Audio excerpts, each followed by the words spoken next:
Okay, so let's get going with our first topic, which is our needs assessment. So let me grab that.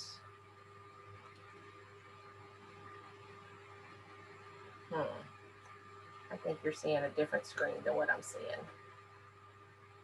Hang on 1 second.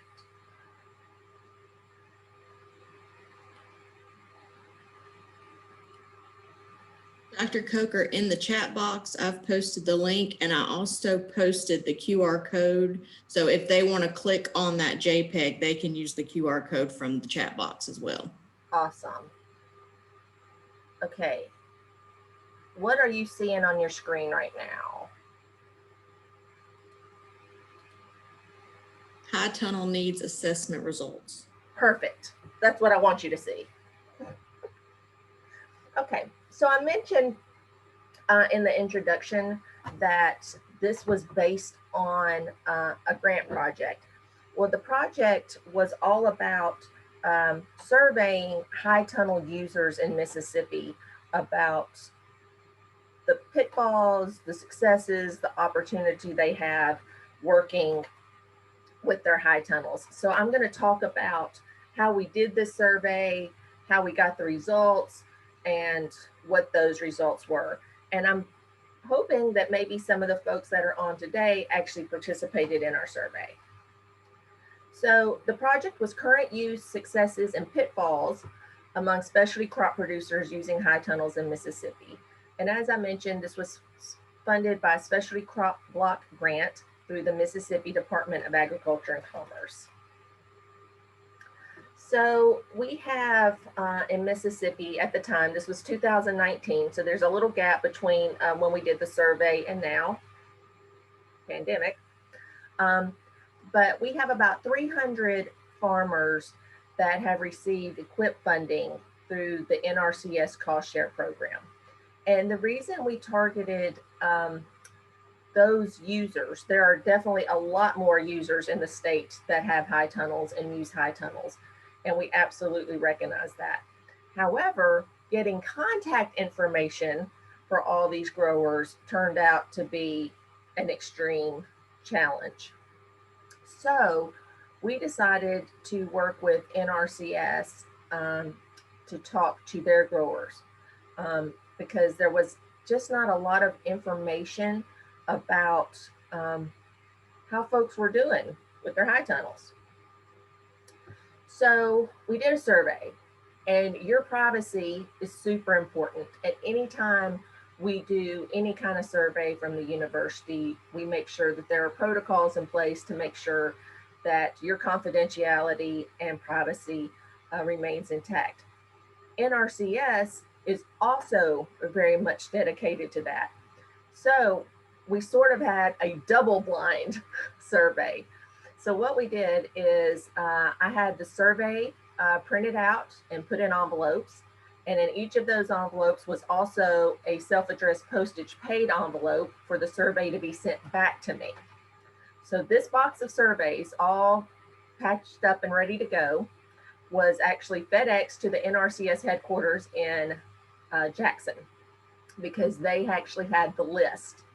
And because they didn't want to share any information, personal information, not like they didn't want to share, but because your privacy is really important, they actually printed the mailing labels and affixed the mailing labels to the program for the program participants on the envelopes and put them in the mail. So I never saw the list of people that the survey went out to. So the survey went out and we were asking several questions, but what we were trying to get at is for people who had high tunnels, what were you growing? How long had you been using high tunnels? What were some of your successes? What were problems that you were seeing? And what kind of training would help you better utilize your high tunnel? So our response rate was almost 16%. And even though that seems kind of low, The average response rate for a paper survey is about 13%. And because we didn't know who we had heard from already, we did not resend out the survey. So we just sent it out the one time, and the responses all came in right about the same time. The folks that participated responded right away, and we got those back. So a 16% response rate is not terrible, although I would love to hear from more people. We had 26 of our 82 counties had respondents. And you can see here if your county is listed. So Monroe County had 4 respondents. Yazoo County had 4 respondents. So you can see where you are if your county is represented. I know that there are high tunnels in every county in the state, but either they didn't respond or they did not report. And that's what that NR at the top means. And you'll see that NR on some of the other tables and figures too, which just means that they did not report or answer that question. So our respondents in Mississippi, most of our high tunnel users are white guys, is basically what we saw, or at least the majority of our respondents were white guys. I think that there is a lot more diversity in high tunnel use across the state, but either they didn't report or they didn't participate in the survey this time. Income. So we like to look at demographic information a little bit just to kind of see where people are coming from. And so you can see here that it's pretty spread out across income levels. We don't have a lot of folks that are making the 200,000 plus, but there is somebody out there, and I hope they're making all that money out of their high tunnel, but I'm thinking they have a day job. But you can see that really the economic situation of our respondents was across the board. So we also asked, how many years have you been using your high tunnel? Are you a new user or a seasoned high tunnel grower? And about 30% of our respondents had only used their high tunnel for 1 season. In fact, we had some respondents that said, I just got the money and I haven't even built it yet. So that's how come we have 0, where some folks are saying we've used it for 0 years because either they haven't built it yet or they just built it and hadn't put their first crop in it yet. And then, you know, we've got somebody over there that's had theirs for like 9 years. So there are some folks who have been doing this for a long time. I also asked about what the dimensions of their high tunnels are. And so I chose some kind of common high tunnel dimensions, but you could also write in your dimensions. And so that's why there are a lot of single respondent dimensions here, because some people had some pretty specific dimensions. So we have everything from like a 10 by 40, which is probably a backyard size, or maybe for propagation. But the most common is about a 30 by 75-ish. You can see we had about 18 respondents that had that size. And that's kind of the sweet spot. The high tunnels I work in average about 30 to 36 by 75 to 96. So that's a good size high tunnel. So then we asked about what crops are folks growing. And the reason why this is so important is because once you have a high tunnel, that piece of land becomes high dollar real estate because you have invested a lot of money for this square footage of farm space, not acreage, but square footage. And so it's really important that your crops are giving you the most return on investment as you can possibly get. So lots of tomatoes. That is like one of the number one um, crops that are grown in high tunnels. Cut flowers are very popular, and I've done cut flowers, and they do really well. Cucumbers, blackberries, and then an assortment of greens are also really popular high tunnel crops. Some things I was surprised about was sugarcane, and also rutabagas. But some of these, I wonder if they are mixed crops in a single high tunnel. It's probably not a full high tunnel of rutabagas. But if you're the rutabaga person and you're on here, please correct me. So we also asked about troubleshooting some needs and training topics. Like the folks that are new to high tunnels, especially, what are the topics that you really have issue with? You can see irrigation was one of the top topics, so we're going to cover that today. Crop selection, also very popular. We're going to cover that today. Construction site selection, we're going to cover that today. Disease and pest control, we're going to cover those today. Technical assistance, so that is everything from where to find resources, where to find somebody to come take a look and help, and also financial assistance. And so we're going to talk about that today too. So we're going to cover most of these main topics.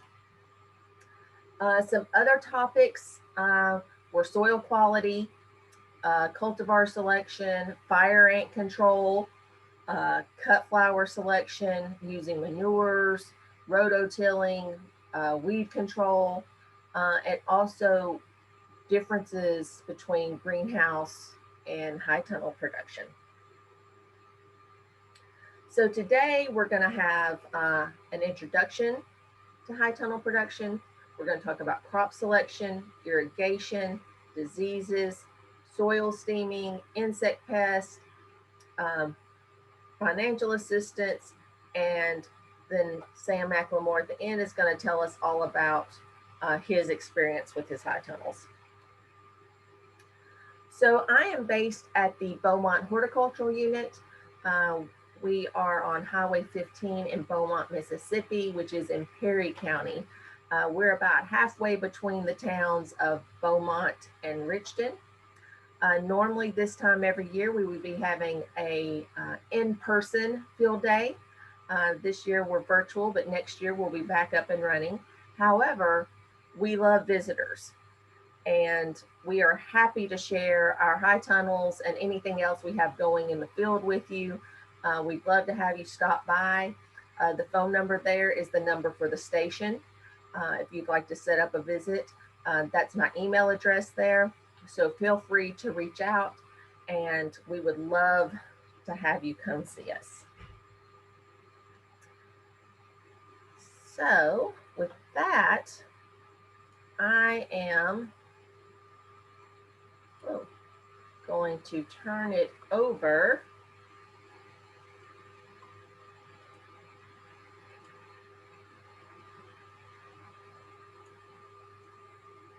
to Dr. Stevenson, and he's going to give us a introduction to high tunnel production.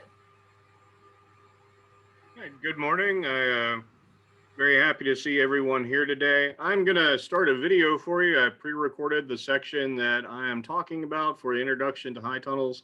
I'd encourage you, if you have any questions during that presentation, I'll be happy to answer them over in the chat area. Also look forward to talking to you during the question and answer session if there's anything I can answer for you. So just give me a second and I'm going to do my best to share my screen.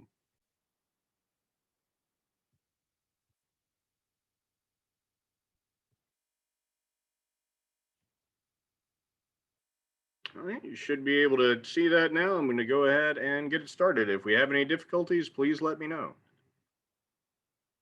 Morning, I'm Christian Stevenson with the Mississippi State University Extension Service in Hancock County.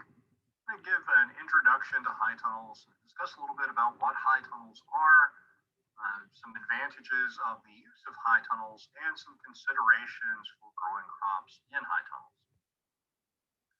To begin with, a high tunnel is essentially an unheated greenhouse, and the use of high tunnels allows us to extend the growing season both in the spring and in the fall. Generally speaking, high tunnels are constructed of a metal frame that's covered over by a single layer of 6 mil greenhouse grade plastic.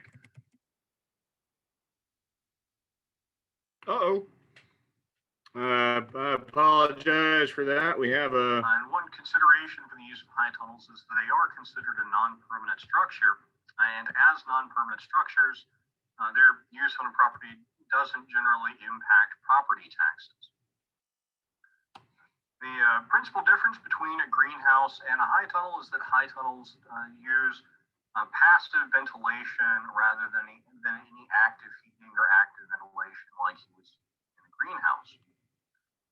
So maintaining temperatures in high tunnels, the temperature increases through sunlight and heating the air inside the tunnel, and ventilation is achieved reducing temperatures by raising the sides of the high tunnels, raising the ends of the high tunnels, allowing crosswinds to circulate through the high tunnel, reducing air temperatures.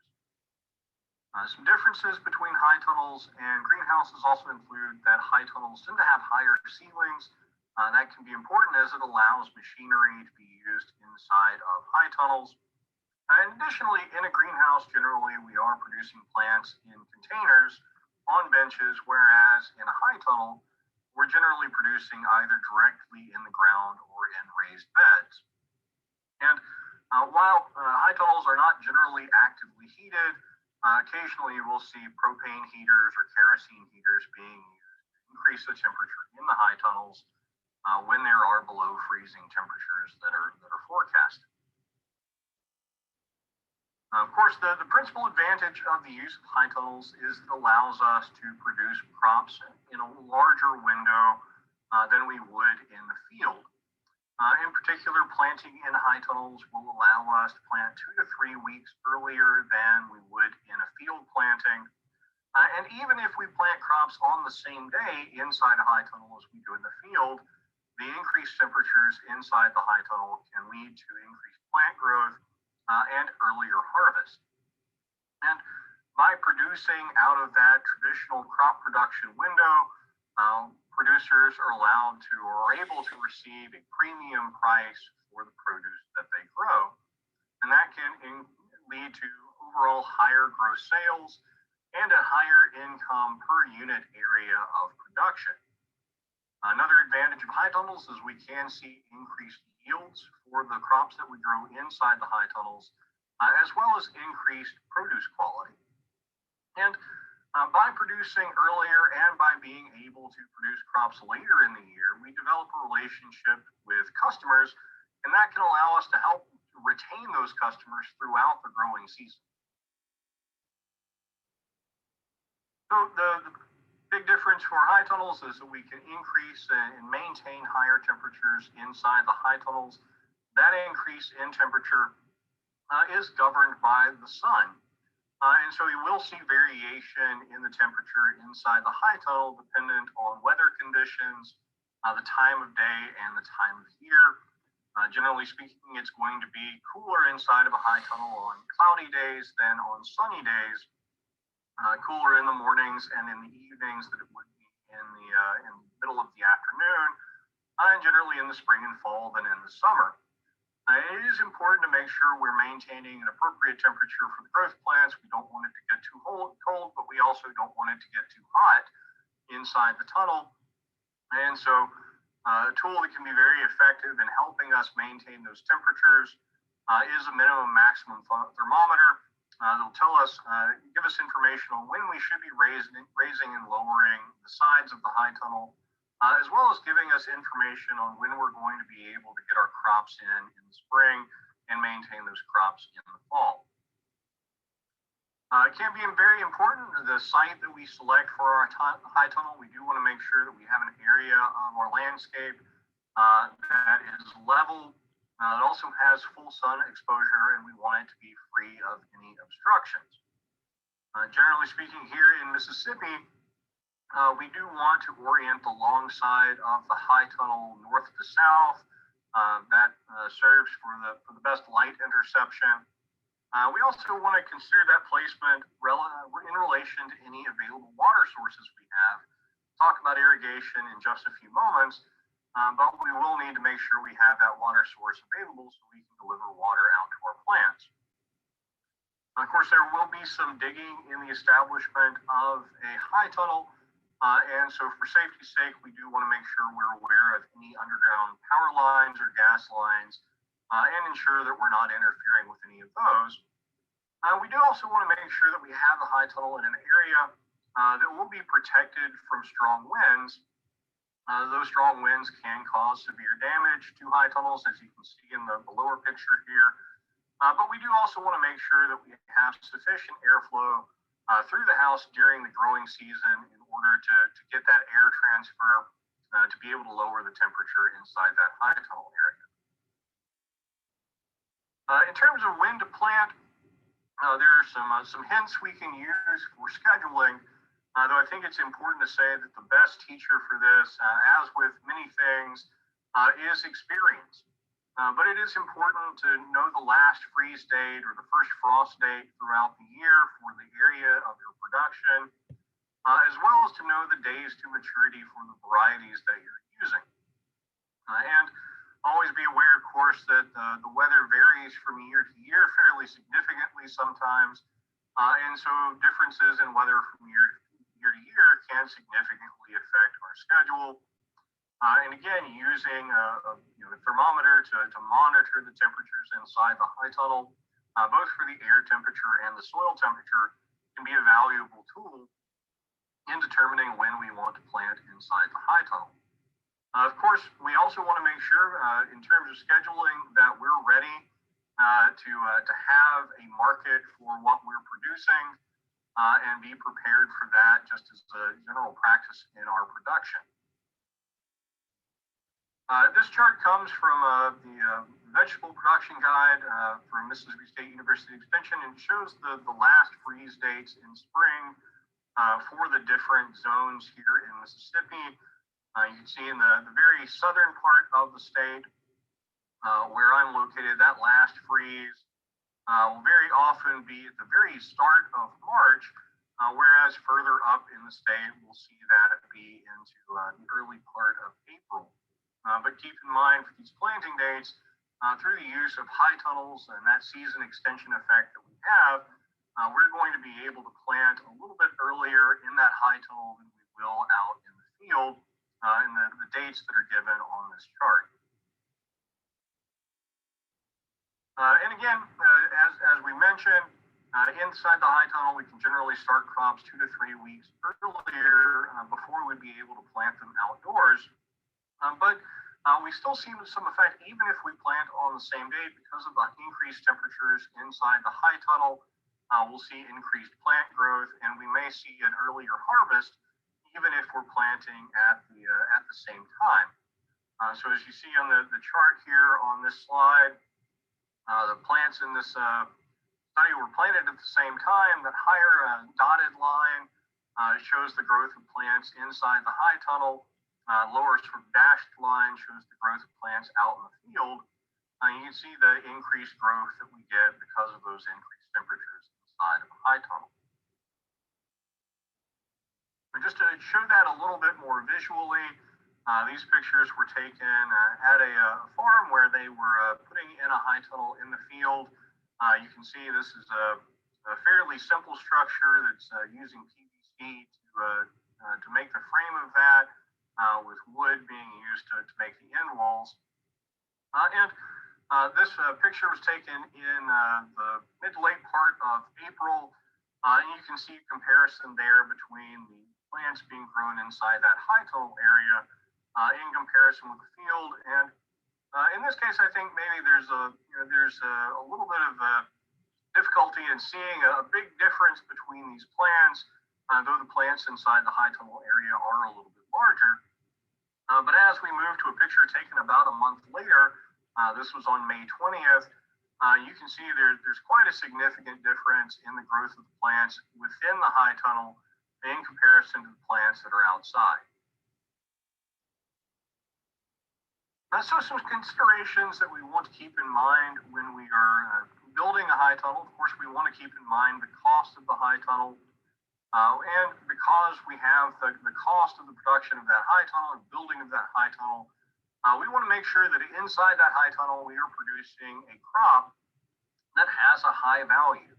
And so tomatoes and cucumbers are very commonly crops that are selected for growth inside high tunnels.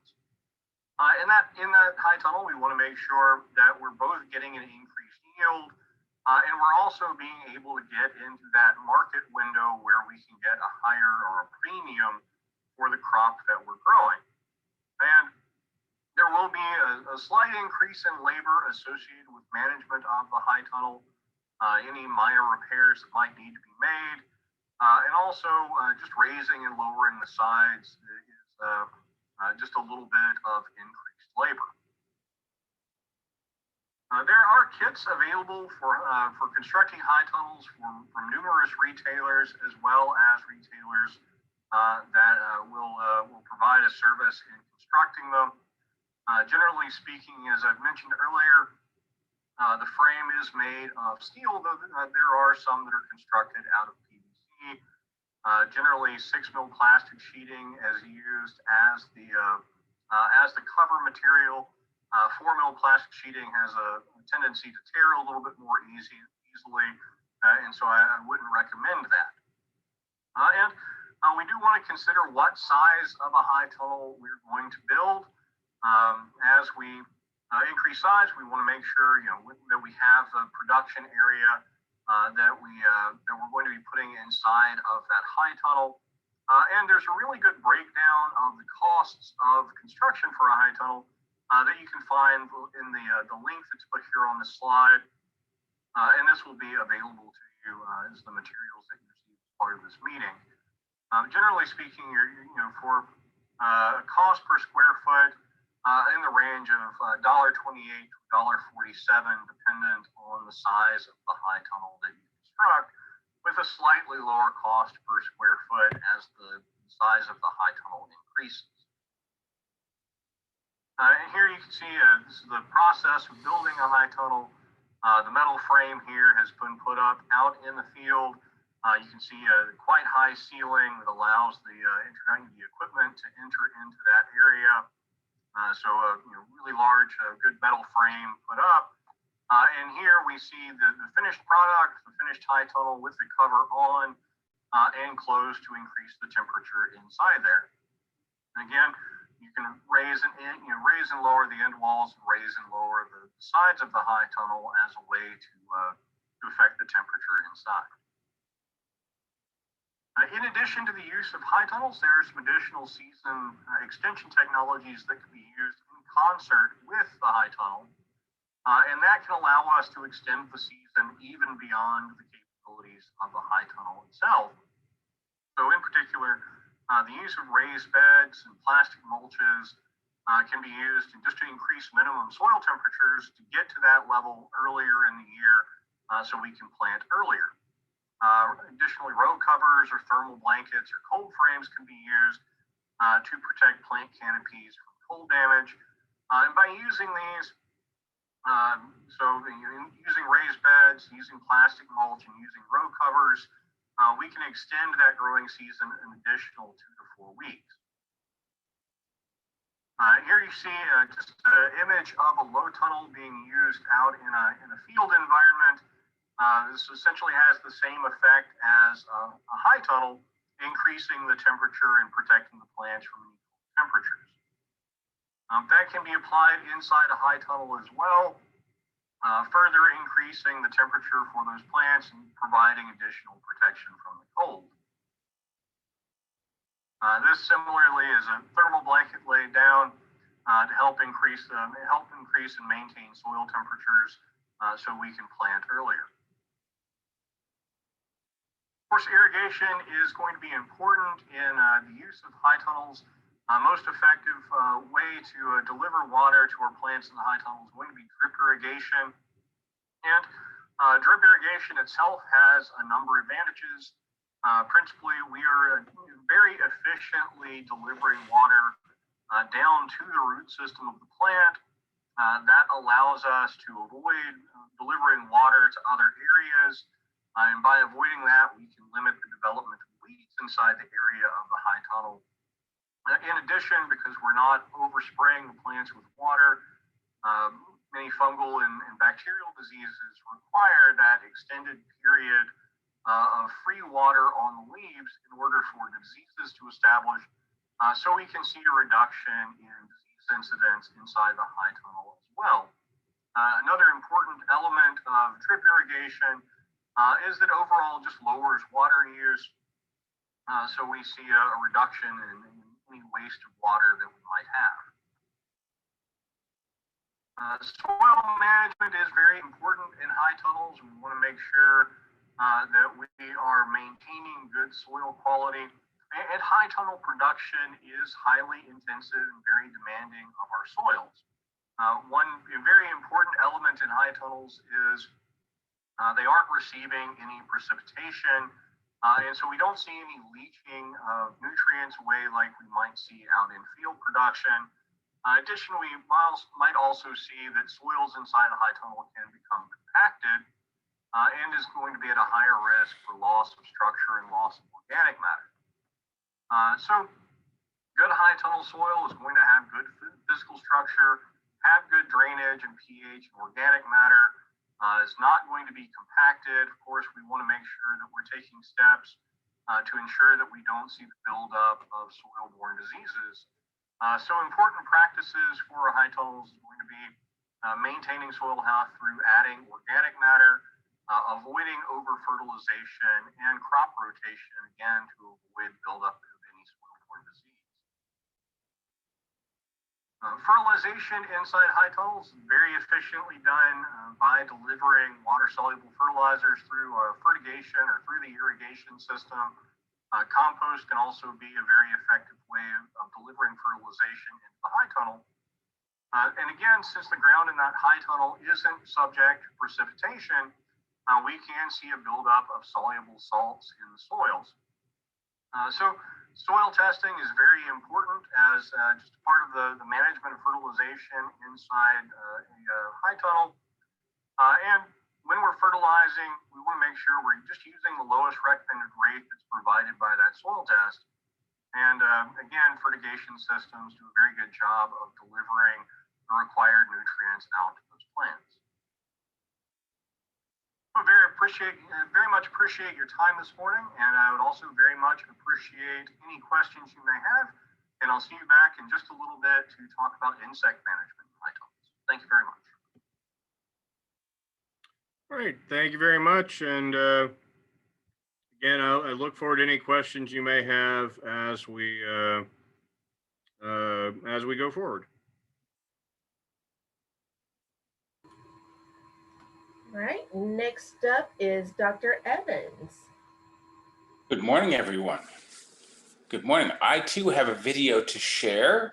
I'm very happy to be here today. And my video is on YouTube, and I'm going to share my screen, and hopefully this will work. It goes right into it. There's no introduction. There's no break. There's no 2 seconds of me standing there. So if you miss my name, it's Bill Evans. And anyway, here we go. See how this works here. Let's see. I'm going to share the screen here. And I'm going to open the YouTube video here. I'm going to go full screen there. I hope. There we go. And I'm going to press play. Here we go.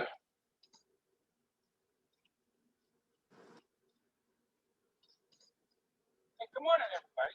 Welcome to Footprint Farm.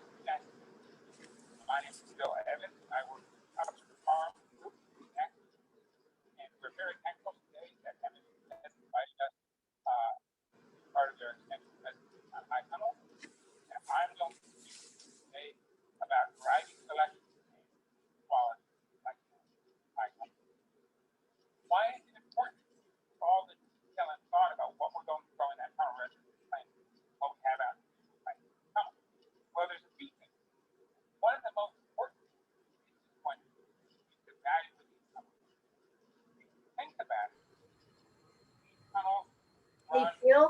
a lot of lag. I wonder if we should let this like buffer for a minute. Okay, it's running on mine, but okay, we can do that. On my end, it's really jumpy and jerky and Okay. kind of indecipherable. Tell you what, if that's the case, let me stop it and let's just go live with the talk that I have. And I'll just message you. Perfect. We'll go live and then we'll post the link to the video in the chat because I think people will be able to watch it fine. So if you just want to chat a few minutes, let's do that. Yeah, let me I've got the link posted in the chat to the video. Perfect. awesome. Let me figure out how to unshare my screen. I'm unsharing my screen. I'm stopping that. And now that I'm unsharing my screen, now I have to go and open the outline here. And let's see how we're doing on my outline here. And there we go. So again, I'm Bill Evans. Sorry about the video. We got pressed for time on that, and we didn't actually maybe finish getting it done right with the editing so that it would be easy for you all to see. But it's going to be very good. It is very good. It's just from my house, sharing it back up. My internet here is bad. So let's go through this a little bit. So the high tunnel is very expensive real estate. And we just heard that in the last presentation. And Dr. Coker also talked about it for a minute. It's very expensive real estate. How expensive is it though? Let's think about that. If you spend $10,000 on a 2,000 square foot high tunnel, just for round numbers, all in, all expenses, $10,000. That's $5 a square foot. An acre has 43,560 square feet in it. That means that your high tunnel is worth over $250,000 an acre in structure alone, in structure and preparation. Doesn't include all the labor you put into it for each crop, doesn't include seeds, doesn't include fertilizer that we just talked about, doesn't include any of that. $250,000. The only thing more valuable than that on your farm is if you have a house on the farm. If you don't have a house, none of the barns are worth that much. No, the high tunnel is worth as much as anything you have out there. So we have to treat it that way. And we just talked about seasonality. We have to be aware, and I better set a timer here or I'm gonna mess this all up. Give me a second, guys. I'm sorry about this. You're welcome to live TV or something. I set it for 18 minutes. And when that goes off, I'm going to be done. I'm heck or high water, so stay on time. So we talked about seasonality, and you can get 2, 3, sometimes you can get 4, 5, or even 6 weeks, depending on whether you use those internal covers that we saw and things like that, and that supplemental heat. You can buy even a little more time than was talked about it. But in general, if you budget for that 2 to 3 weeks, that separates you from some of your neighbors in the marketplace, as was talked about. So we need to understand that we have those extra 2 weeks and that every week is expensive, that the tunnel costs a lot of money. So we have to capture that money.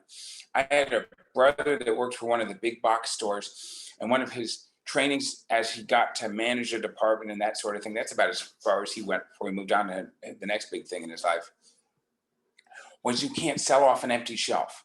Well, we can't make money off our high tunnels if we don't keep them going. And we can take a break in the summertime and things like that when we have, when it's too hot to grow most crops in Mississippi. If you're watching this and you're not in Mississippi and you're up north, well, up north, summertime is a high time for high tunnel production because we've planted those spring crops in April up there in the northern latitudes. And they're growing all the way through the summertime, like a long season tomato crop that carries all the way until the frosts of September. So, but I'm going to focus most of my talk today on the southern tier of the United States, where we tend to have a time in July and August when we just can't ventilate that tunnel. We can't shade it enough to get maximum production. So during those times, we're restricted to just a few crops, the okras of the world, and maybe if you want to mess around with watermelons, just have something in the tunnel. but I'm going to mention that in a few minutes that watermelons really aren't your best crop to choose. As you consider what crops to grow and when to grow them, you also need to know what kind of soil you have in your tunnel. Whether you have a loamy soil or a sandy soil, one that's got a lot of organic matter in it, and what kind of crops can grow in those. Certain crops like require better soil drainage than others, and even in a high tunnel, if you try to grow carrots in a gravelly clay soil or a really clayey soil in a high tunnel, it's not going to work too well. So that's one consideration to have. Whereas a nice sandy or silt loam or something, we have a lot of silt loams in central Mississippi and along the coastal plain, south of I-10, or in that first 50 miles north of the Gulf Coast, there's a lot of great sandy soils that are valuable, and they can grow a lot of stuff in high tunnels. It's really awesome. Let's see what we got. So as you think about what crops, I want to lay some stuff in your head as we think of, before I get into the crops. I talked about the value of the tunnel. Now let's talk about something called dollars per square foot per day, which is something I like to use. So dollars per square foot per day is a calculation we can use in greenhouses and high tunnels, and you can even use it in your field to calculate the real value of what that crop is returning to you in a horticultural setting. This is a less valuable calculation in row crops and agronomic crops and things, or even tree crops. But in horticulture crops, where we have short seasons and short cropping cycles, we can use this dollars per square foot concept per day. What that means is if you take, say, a tomato crop, and it produces, let's say, 10 pounds of tomatoes in a season. And from the time you plant it to the time you harvest it, the time you transplant that plant into the field or the high tunnel, and the time you finish harvesting, let's say that's 110 days or 100 days. We'll make 100 days. And I said you had 10 pounds. If each of those pounds of tomatoes is sold at the farmer's market for $3 a pound, so you're getting $30 per plant over 100 days. So you're getting just over or just under 3 cents per plant per day, or 30 cents per plant per day, roughly. And that plant takes up 10 square feet, say. Well, now you're down to 3 cents per square foot per day. So it's not as hard a calculation as I just made it out to be, and I did a better job in the video of explaining that. But bottom line is, that's a consideration. What crops yield a lot of dollars or pennies per square foot per day? Crops that grow fast, crops that take up small amounts of space, crops that have high yields per square foot. Those are the kinds of things that we want to think about when we're thinking about how to maximize the value in there. Not every crop you grow, and you'll hear this today when we talk about crop rotation and stuff over the course of the day. Not every crop can be your number one yielding crop in terms of dollars per square foot per day. You have to have a mix. If you do something like grow tomatoes, which are a really good crop for dollars per square foot per day, tomato over the course of even just a year or two, you'll build up so many soil diseases and things in that soil, and insect pressures and weed pressures, all kinds of things that are related to monocropping, what we call monocropping, growing the same crop all the time, that outweighs the benefit of growing that high value crop. So you have to mix, you have to have a rotation of crops either in time or in space, or both. In high tunnels, you can do both. But you're not always going to get that highest dollars per square foot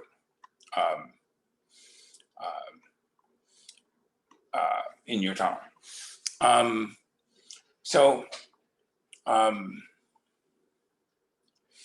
If we look at crops that grow quickly, we think about things like lettuce, Asian greens, certain kinds of herbs like basil.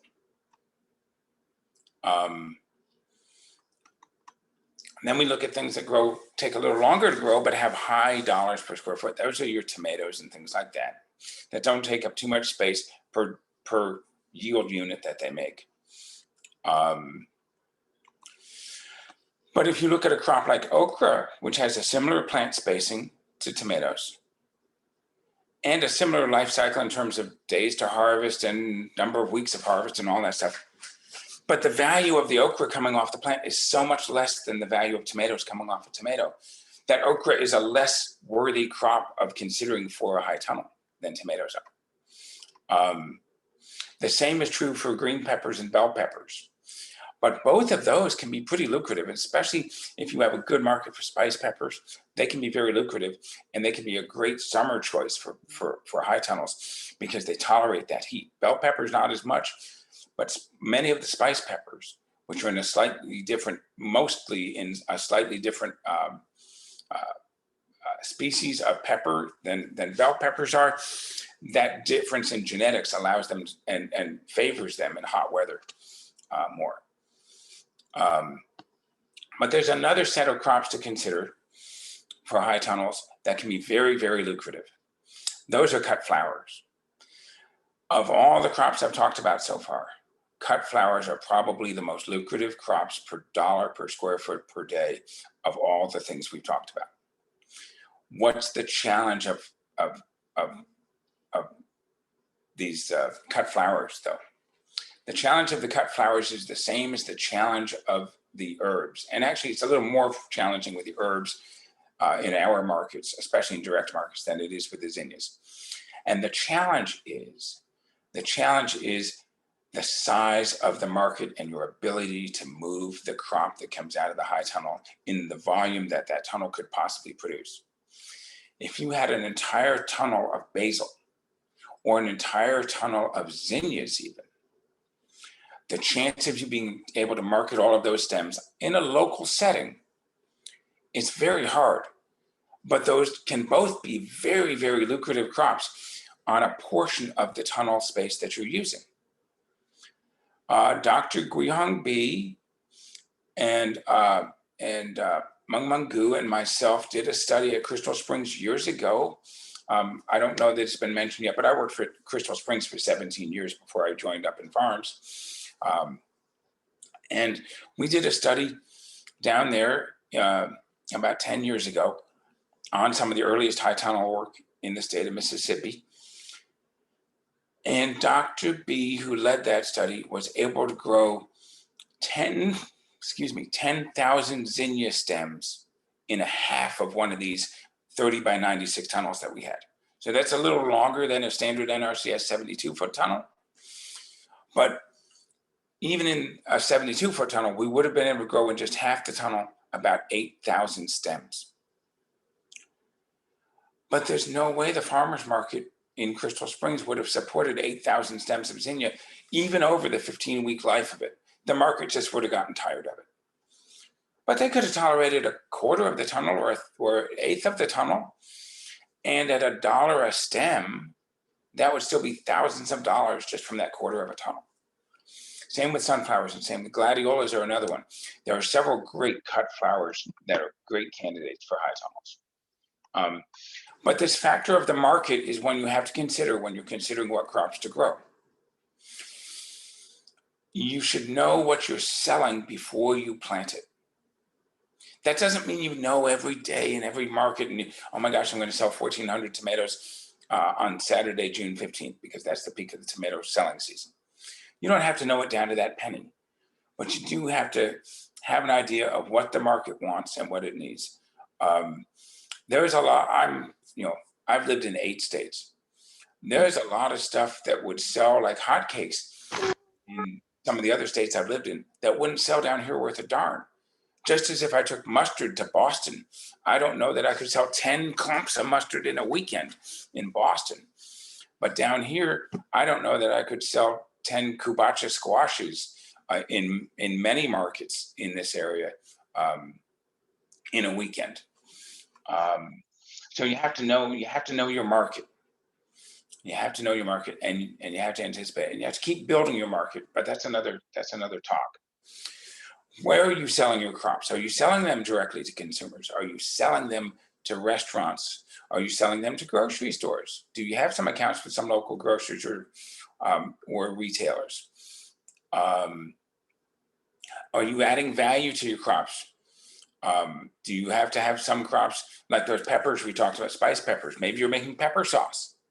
Maybe you're making chow chows out of green tomatoes or something. And all of these things have to be considered as you plan your crops. Are you making bouquets out of the cut flowers, or just selling the individual stems or clumps of the individual stems? It's really not a decorated bouquet, so there's not quite as much value add in there. If you're doing a bouquet, what portion of the bouquet are you providing from your farm? Are you just providing the zinnias and then you're getting the greenery and the fillers and stuff like that from someplace else, or a cooperating farm? Or are you going to have to grow 10 different flowers so that you can have a mix to make 4 different bouquet designs or something? And I am not we have experts. Jim Del Prince, expert on this stuff. I am not the expert on designing flowers. Don't ever ask me to design. I can make a bow though. I learned how to do that as a grad student at Oklahoma State. Carolyn Smith, wonderful lady. Anyway, if you're a high tunnel grower in an urban area, you might be able to do a whole tunnel full of cut flowers. But I don't think I could do that in Jackson. Even Jackson, I don't think we're quite big enough. I don't think we have quite the demand for me to do that for one flower. I could probably fill it with all kinds of cut flowers and develop a business like the Mississippi flower growers have several businesses like that. But I couldn't do one tunnel of zinnias or one whole tunnel of gladiolas all coming off at the same time. I might be able to go sequentially too, and that's another question. So let's talk a little bit about some specific crops. I've done a lot of talking here, and I haven't gotten to almost any specific crops yet. So vegetable crops are what we think about most in high tunnels. Tomatoes are the #1 high tunnel crop, as Dr. Coker said, and they're the #1 greenhouse crop in the world. They're very profitable, and they can grow in most of our areas. In Mississippi, we can have a fall crop that we plant in a high tunnel in August and or early September down on the coast that carries all the way through to the December holiday season. We can also plant again in February or March, depending on what part of the state you're in, and carry that into June and even into July. In northern climates, if you're reading this, if you're watching this from out in the northern climates, you can start a tomato crop in April in a high tunnel in, say, Michigan, and that'll carry all the way through to the frost in to the post-frost period of your high tunnel in the fall. And so up there, you might choose an indeterminate cultivar that has a long season, and then you treat it like a greenhouse crop, and you lower the vines, and you have it up on strings and the whole 9 yards. Down here, most of our high tunnel tomatoes are either determinate or small stature indeterminate plants. Indeterminate meaning they keep growing and get high, keep getting taller. Determinate means they stop at some height, usually chest height or so, some a little smaller, some a little bigger. Big beef's a little taller. Big beef can get head high before it kind of stops growing any taller. And I like those for our high tunnels down here because we have the 2 shorter seasons, that August to December and that March to July. So we don't have a crop growing for 8 months. We only have a crop growing for 4 months. So it's a different animal down here. We don't have to worry about all the strings. I still do them on stake and weave though, like field tomatoes. And if you don't know about stake and weave, hit me up in the chat or hit me up some other way. And we can talk about how to do stake and weave for your tomatoes in the field and the tunnels. So tomatoes, and slicing tomatoes are great. They're very high dollar. Cherry tomatoes, grape tomatoes, all kinds of tomatoes can do really well on a high tunnel. There's not as much money in sauce tomatoes or aromas as there is in the others, but they do very well in high tunnels. Herbs can be very lucrative in high tunnels. Basil, parsley for a longer season crop. You can plant parsley in the winter here in the tunnel in February, and you can have parsley growing all the way through the summer. The quality kind of goes down in July and August, but it'll pick back up again. It's called a biennial. It won't flower until after the next winter. So you'll be able to harvest that parsley for a long time. But again, small volumes and stuff like that. Cilantro does really well in high tunnels. Sticking a couple of sage plants or rosemary plants or thyme plants in the corner of the tunnel can be really good. Tunnels can be very good for that because it doesn't rain on them, and sometimes rain is bad for our herbs out in the field in Mississippi. Dr. Coker mentioned blackberries earlier. There are several people in the area growing blackberries in high tunnels. Can be very good.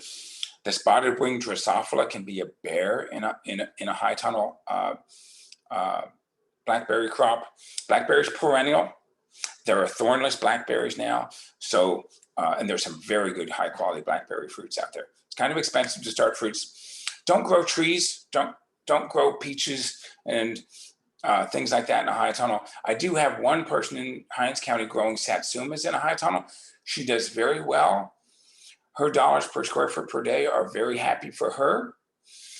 They're not as high as they would be if she was growing tomatoes, but she's very happy. So remember, all these rules I'm saying, they're not rules.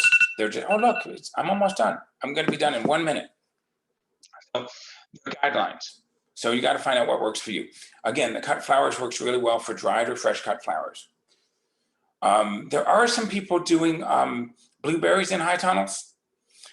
They do that in Florida a lot with the high bush blueberries.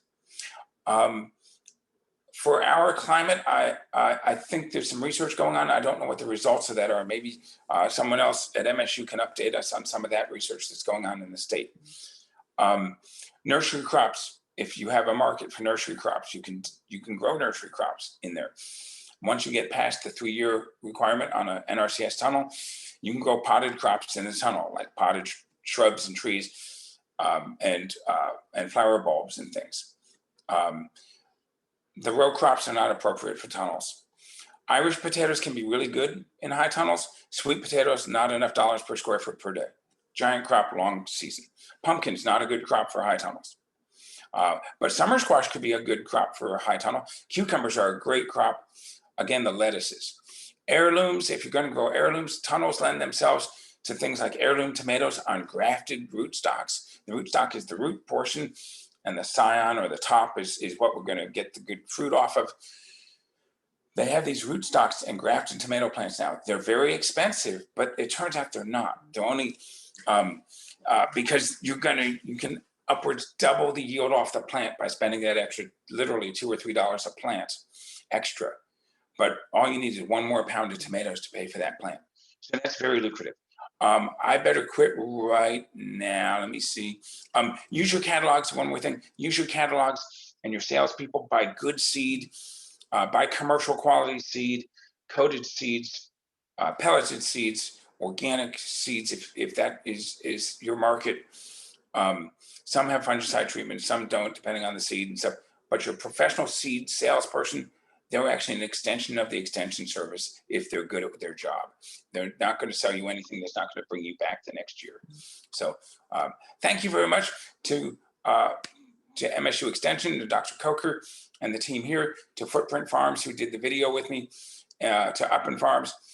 And we also have some NRCS money that is allowing me to come and do this today too, that leverages some of what Dr. Coker's doing. Thank you, I'm done. Thank you, Dr. Evans. Okay, it's time for a little Q&A / break. So if you have questions, please feel free to unmute yourself and ask, or type it into the chat. You can ask questions specific to what you've heard about already, or even just general questions. All of the presenters for today are on already. So if you have some things you want to talk about, we may be covering it later, but we'll let you know. If you don't have any questions and you need this time to take a quick break, we will start the next talk with Dr. Broderick at 9:45, just to give you a time frame of where we are. So the question was, how long is the entire Zoom today? We should wrap up about 11:45, assuming everybody stays on time.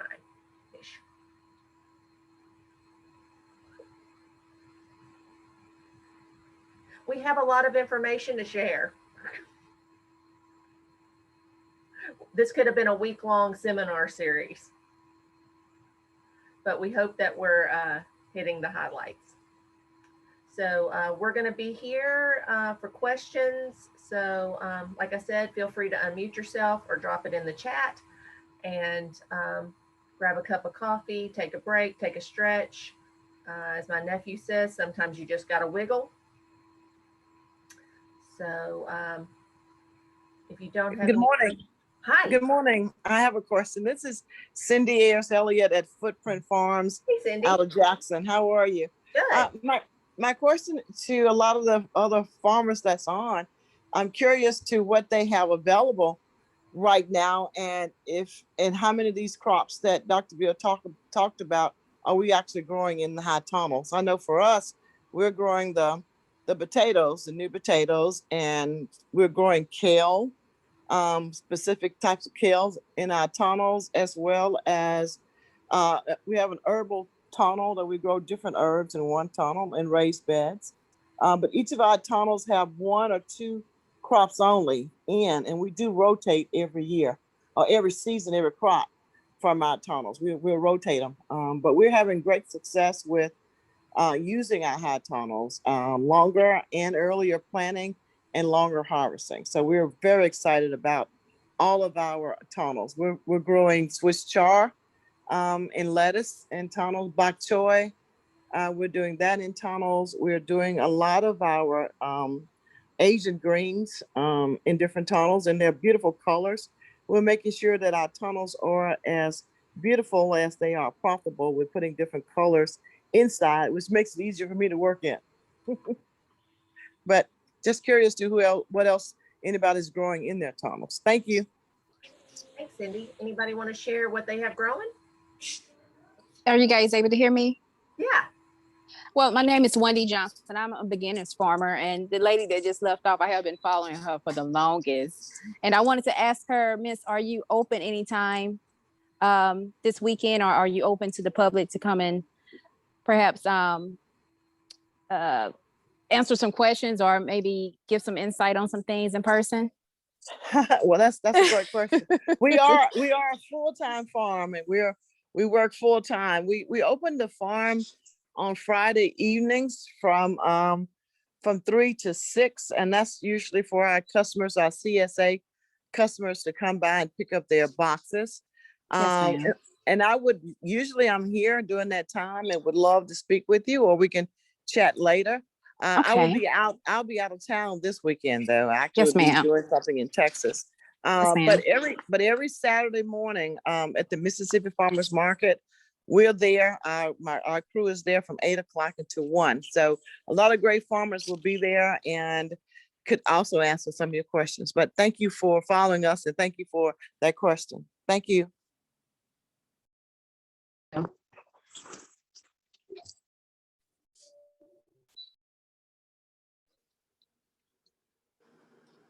I'll ask a question of the group, Ms. Dr. Coker. Has anyone had a grand success or a grand learning experience, we'll say, that they'd like to share about any particular crop or growing season or technique from the practical experience side that some of us can learn from?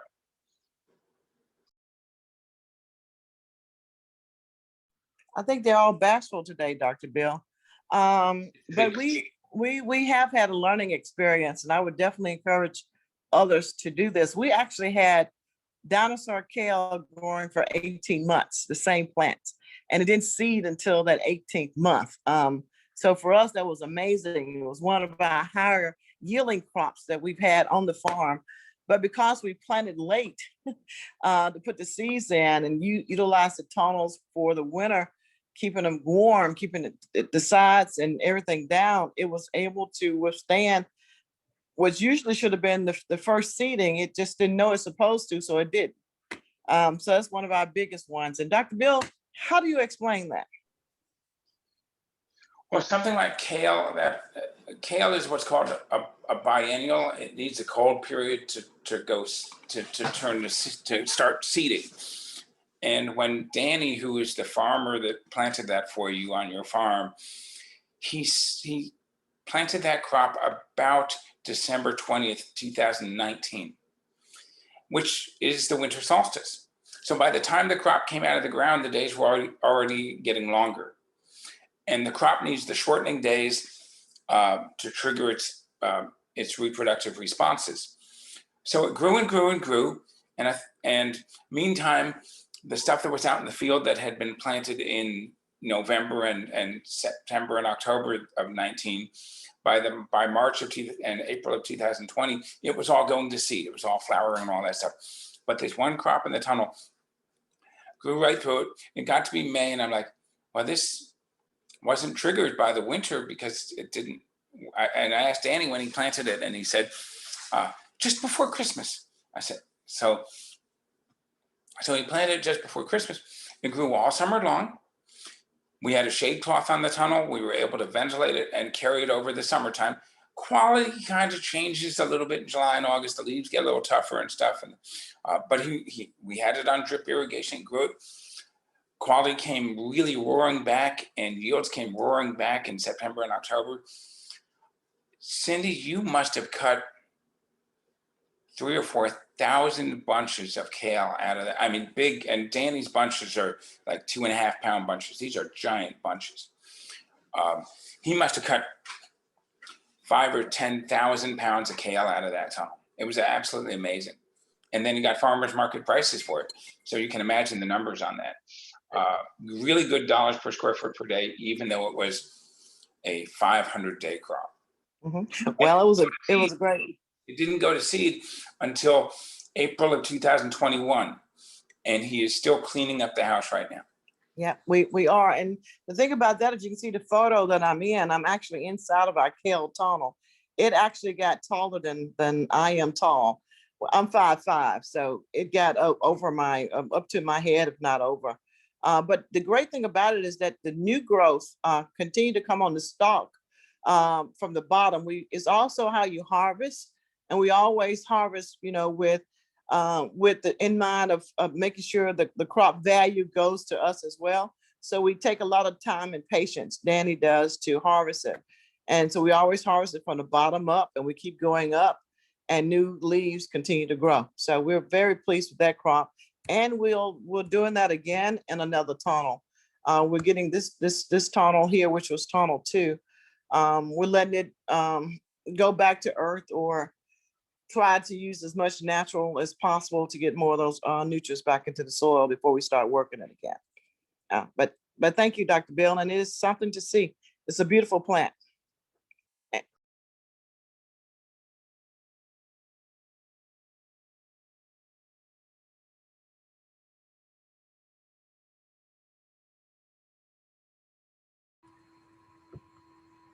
Okay, so it looks like we are at 9:45. So I'd like to introduce you to Dr. Broderick, and he's going to share his screen and talk to us about irrigation. All right, let me see if I can get this.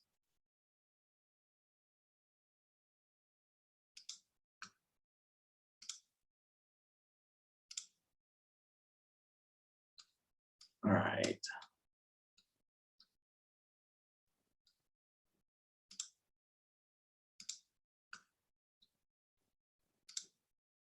Is that working? Not yet. Yeah,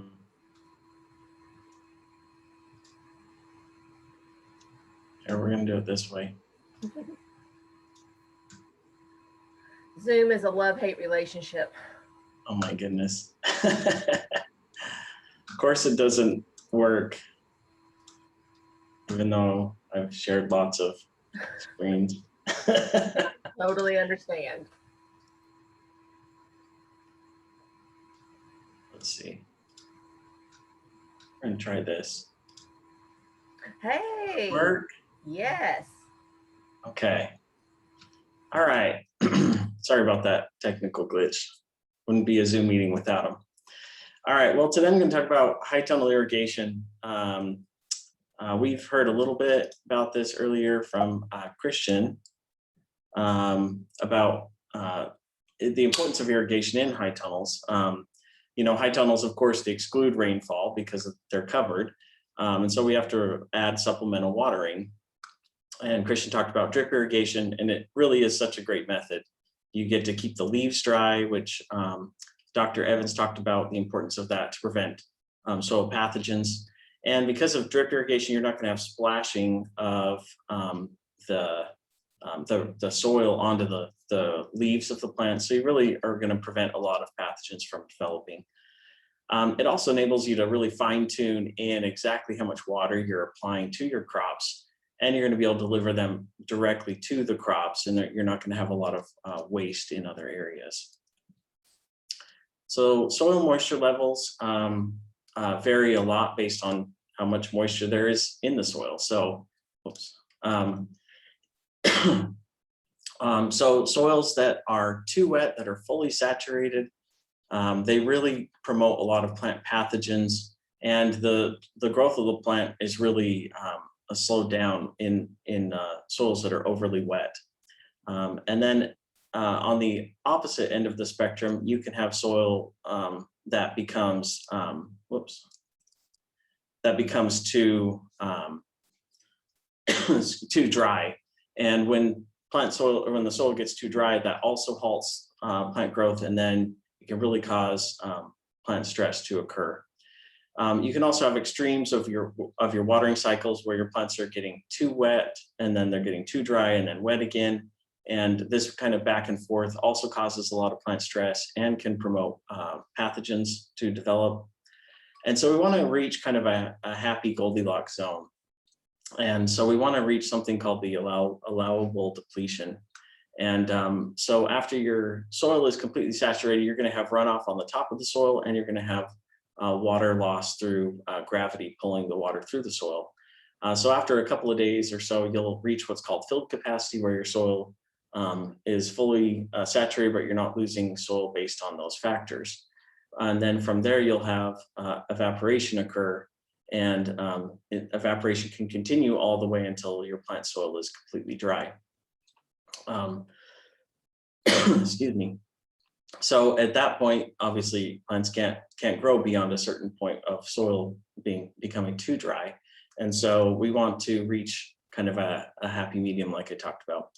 So we optimally want to keep our plants between the filled capacity level and the allowable depletion level, and keep our soil moisture within this area.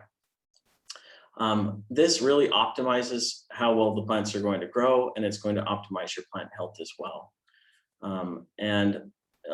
Most, like I talked about, most water loss in your high tunnels is going to come from evaporation or from transpiration, because your soil is pretty flat where you put your high tunnels, so you're not going to have a lot of runoff from the soil. So that's pretty much how water loss occurs within the high tunnels. And you can see here, plants that have plant pathogens that are causing root rot look a lot like plants that have not enough water. So it can be difficult to distinguish the two if you're not paying close attention within your high tunnels. So you may walk in there and see plants that look like this, and you may crank up your water, and that just causes your plants to do even worse, and the plant pathogens to take over and become even more problematic. So drip irrigation is very easy to install. You'll attach a header line to in your high tunnels. You'll need some kind of hole punch tool. It makes it easier to attach in the drip tape into your header line. You can add cutoff valves, so you can shut off specific areas within. I'm sorry, my screen's jumping all over the place. You can apply drip tape or you can apply cutoff valves to specific areas, and then that allows you to fine tune where you're watering, or you can shut off an area to replace or fix parts that need to be repaired. You may need some junctions, some T's, some elbows, things like that. You'll need some end clamps as well to stop the water from just gushing out the end of the open hole hose. And then a pressure regulator is a really good idea, instead of trying to figure out exactly how high to turn up your water. Plus water pressure often becomes variable. So pressure regulators, very helpful. A time clock is also helpful in setting your time to be able to water and just forget about it, and a solenoid to be able to just turn it on and off automatically. And then plastic mulch is a great idea for weed control within the high tunnels as well, to help keep down weeds.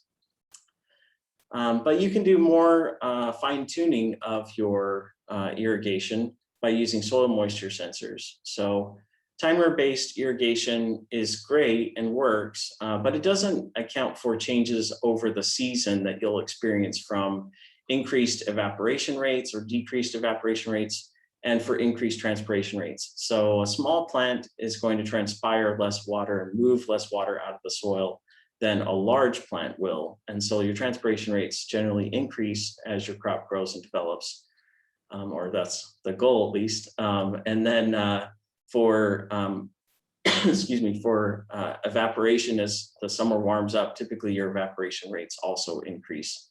Or if you're planting in the fall, your evaporation rates will decrease. So you're gonna have to kind of mess with the timer and change it based on those things manually if you're not using some kind of soil moisture system to monitor how wet the soil actually is. Aerometers are a method used to determine how wet the soil is. It's a soil moisture sensor. So these soil moisture sensors, like this watermark here, they're typically placed at about 6 to 8 inches in your soil, or 18 to 24 inches. But this is crop dependent. So some crops have deeper root systems, so you'll need to put the probes in maybe deeper, or you may have a shallower root system, so you need to place the probes a little bit closer to the root. So it varies a little bit based on crop, but that would be general guidelines for something like a tomato. And then the nice thing about this is you can plug it up into the watermark has a watermark monitor. You can plug it up into that, and you can check it at any time. You just push the green read button and it'll tell you what how dry the soil is in centibars. So that's a very useful thing to be able to monitor your soils and check it. So we wanted to see how well a soil moisture worked compared to just irrigating through a timer. So we installed these watermarks out in our high tunnel. You'll need to follow the manufacturer guidelines for whatever aerometer you choose. They often have very specific hydration requirements. So a certain number of hours you have to soak your aerometers before they can be installed into the field. And that can take sometimes a few days in order to do that. So make sure that you read and understand the manufacturer's guidelines. For these ones, we used an auger drill bit. It was pretty long, so we were able to drive down in the soil moisture probes deeply into the soil.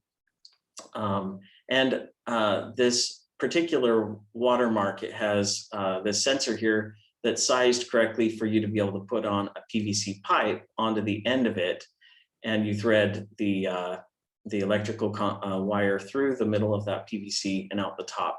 And this allows you to pound down with a hammer the aerometer into the soil.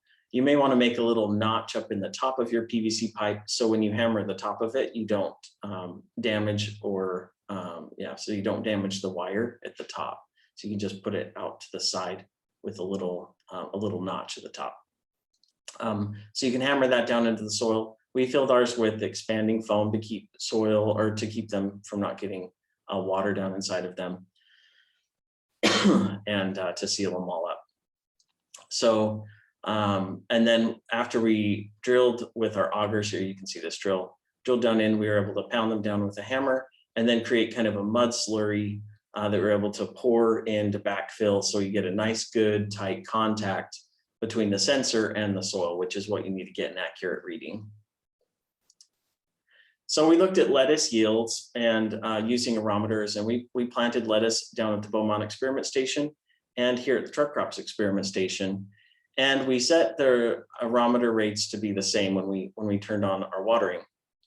And you'll see here we have our timer-based irrigation. We set it at 30 minutes every day to come on, and then we watered these based on when the aerometer read that the soil was at 15 pascals, 30 pascals, and kilopascals, and 45 kilopascals. or centibars. Okay, so these are these are the results that we got. So we looked at lettuce yields here, and you can see that we had a significant increase in our lettuce yields at the aerometer where we irrigated based on the aerometer set at 45 in Beaumont. We did not, however, see a difference at truck crops. And you may be thinking, why do we see it in one place and not another? But we have quite a bit, the soils are quite different between Beaumont and truck crops. We have a much heavier soil here at truck crops than down in Beaumont. And so you have differences in how quickly the water moves away from the plant and is available to the plant based on the size of the soil particles. So there is so basically in the Beaumont soil, we were able to see more than a 2+ yield by watering less. So by applying less water, we saw an increase in lettuce yields. And remember how I talked about if you're watering too much, you can actually stunt plant growth. And so that's what we're seeing here in the lettuce yields. So we saw a significant increase. I mean, more than double your yield just by turning off, just by watering based on the needs of those rows within your high tunnel.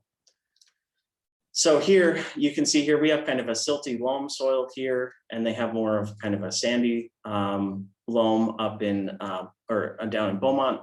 So you can see here here's the centibars over here.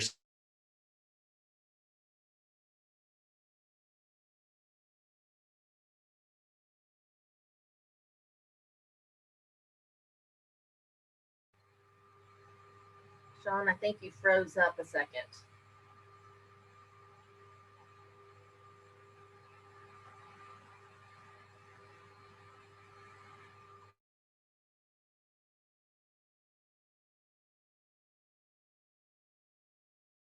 Okay, so so that makes a big difference. And so if you're going to use this system, you'll want to be referencing a chart like this to be able to see what your soil is and how it compares to where you should be sending your centibars. And then each crop will be a little bit different to find the optimal water depletion percentage for your particular crop. So you may have to set up a small trial to figure out what would be ideal for your particular crop. But we saw a very big difference in rows that we were able to let dry out a little bit more than in the rows where we were just watering based on the timer. So, all right, that is the end of that presentation. I don't know if I just go into the next one, if there's someone before me. Rebecca is actually going to go next, and then you're going to pop back in. Okay, all right, that sounds good.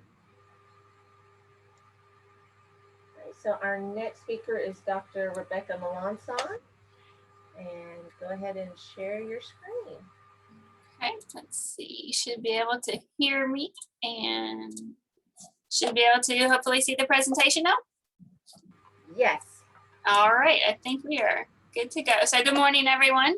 I'm just going to talk to you a little bit. I could spend way more than 20 minutes talking about diseases and disease management. But I will talk to you just in general, try and cover some of the basics and highlight some diseases that I have seen over the last few years in high tunnels, just so that you are kind of aware of what you may be experiencing in your production. So just thinking about how you can best be prepared to manage diseases. And I won't go through all of this due to the short time, but just making sure that you know what disease is, how that disease is developing, potential disease management strategies that you can use to reduce disease, and particularly what diseases may occur in your crop, what diseases occur in each particular crop, whether it's tomatoes or lettuce, cucurbit crops, and then also what is common in this area. So I'll talk a little bit about some of those, and then there's information on all of these things on our website, or if you need more information, you can call me. So what is a plant disease? It's any abnormality in a plant's growth, development, functioning, value, or appearance due to the activity of a pathogenic biotic agent. So that's a textbook definition, but it's anything that changes the normal growth of a plant that is caused by a biotic or a living agent. So you can have fungi, bacteria, nematodes, viruses. You can see some examples of diseases in various crops here below. So how do you know if disease is present? Well, we have symptoms and we have something called signs. And these are the indications that you may be dealing with a potential disease. So your symptoms are actually the plant's reaction to infection. When your plants become infected with one of these pathogens, it has to react in some way. And that is what you're seeing when you have things possibly like lesions on various plant tissues, the leaves, the petioles, stems. You can have chlorosis or yellowing. You can see necrosis, which is when you have dead tissue that begins to develop, or tissue that begins to die rather. Mosaics or mottles, wilting, cankers, leaf distortion, and then fruit and root rots. So all of these different things are possible symptoms that indicate that you may be dealing with a disease. When we're talking about the signs, that's actually the pathogen that you are seeing on the plants. And so a common one that you may be familiar with that occurs here pretty regularly in Mississippi is what you see in the bottom right-hand picture of southern blight. You can see that white fungal growth and those little round sclerotia at the base of that tomato stem. And that's actually the various parts of the pathogen. So you may also have symptoms in the plant, but you may also see evidence of the pathogen being present. And so some examples of signs, you can have fungal mycelia, sclerotia. You may see fruiting bodies, which may appear if you're looking with a hand lens as little black pimple-like structures growing in or embedded in that plant tissue. And you can even see sometimes bacterial ooze or streaming from the various plant tissues. So just a couple of things to think about when you're thinking about disease. By the time you see those signs and symptoms on your plants have already been infected. Sign and symptom development is not immediate. It can be a few days to, depending on the crop, a couple of weeks before those symptoms develop. So it's always good to be scouting and paying attention to what's going on in your crop. Another thing to think about is that disease is progressive. When trying to determine if the symptoms that you're seeing may be due to some type of disorder, or if it's due to infection by a pathogen. When you have disease, symptoms typically change over time. So within an overall planting, there's often a visible progression of the symptoms. You may see a few spots that may begin as maybe yellow spots on leaves, and then over time, those may become necrotic or brown, or you may see wilting and then blighting of leaves. So, and it tends to occur at various stages within that planting as well. So just a couple of things to think about. Now, when you're thinking about disease development, there's three things that are necessary for disease to develop. You have to have the pathogen that is capable of infecting the host that you have. You have to have a susceptible plant host that could be dependent upon the species of the host, the cultivar or the variety, or even the particular type of tissue or the age of the tissue. And then you also have to have favorable environmental conditions. There are hundreds of plant pathogens out there. Some of them affect multiple crops. Some of them infect specific families of crops. Some of them may only infect a specific species. But you have to have the right combination of these three conditions in order for a disease to develop. If you don't have one of those conditions present, disease is not going to develop. And so when you're talking about disease management, you're trying to modify one of those parts of the triangle so that disease development does not occur. If I didn't mention that in plant pathology, that's called the disease triangle. So that is what we try to do to try and make sure that you have a successful crop and minimize your losses due to disease. So the first step in disease management, you have to have an accurate diagnosis. You need to know what disease you're dealing with, what pathogen you're dealing with, so that you can choose the correct management methods to help reduce disease or prevent disease if possible. And that can be a lengthy process depending on what you need to do in order to get an accurate diagnosis. So as plant pathologists, I can go through these series of photos where you see what's present on the leaf in photo A, and then you look at different microscopic views of any kind of pathogen, signs of the pathogen that may be present, to then look at the shape of the spores and the structures to identify which particular pathogen it is. a lot of these diseases may produce similar symptoms, and so it can be very difficult to just make a diagnosis on the symptoms alone. You have to get a lot of times these better examination in order to make sure that you're choosing the right methods and not employing methods that aren't going to be effective against the particular disease you're dealing with. So I missed the first couple of talks, but I'm pretty sure we probably covered why we grow crops in enclosed structures. Helps to extend the season. Well, in those environments within the high tunnels as well, your plants may like that, but your pathogens like that environment as well, some more than others. And so this is something you need to think about. But another thing I want to make you aware of, and just to get you thinking about, is that there are different production practices when in high tunnels.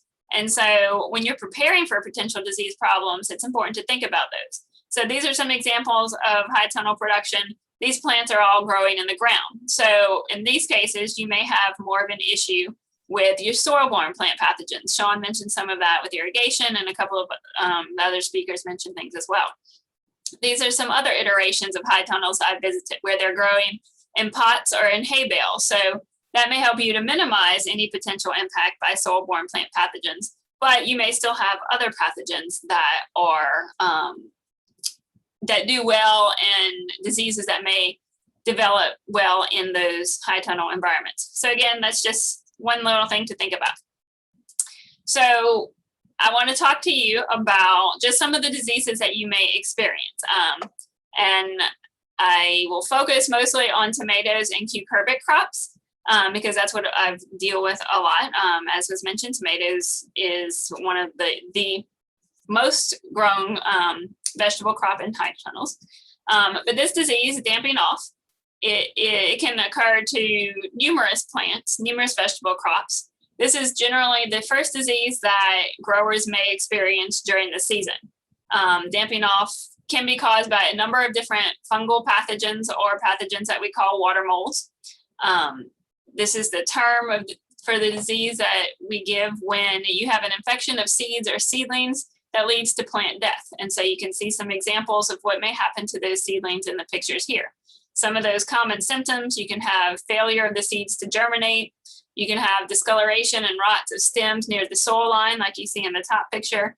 And then if you do have young seedlings, those seedlings could also eventually start wilting, collapse, and then die. And then you can get poor stand development if that is occurring. Damping off can also be a problem in nursery production if you're producing your own transplants in trays.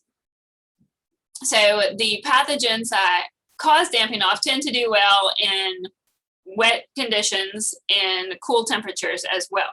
So as Sean mentioned, if you are keeping that soil pretty moist and wet, you may have more of a problem with some of these diseases. So for management of damping off, you want to plant in optimal growing conditions, use fungicide treated seeds if they are available. There may also be some synthetic or biological fungicides that can be used to help reduce the occurrence of damping off. So those optimal growing conditions, that's going to be when the soils are warm and when they're not wet, and that can help to reduce your chances of dealing with damping off. Another thing is particularly when we're getting into warmer temperatures, you can have various wilting diseases in tomatoes.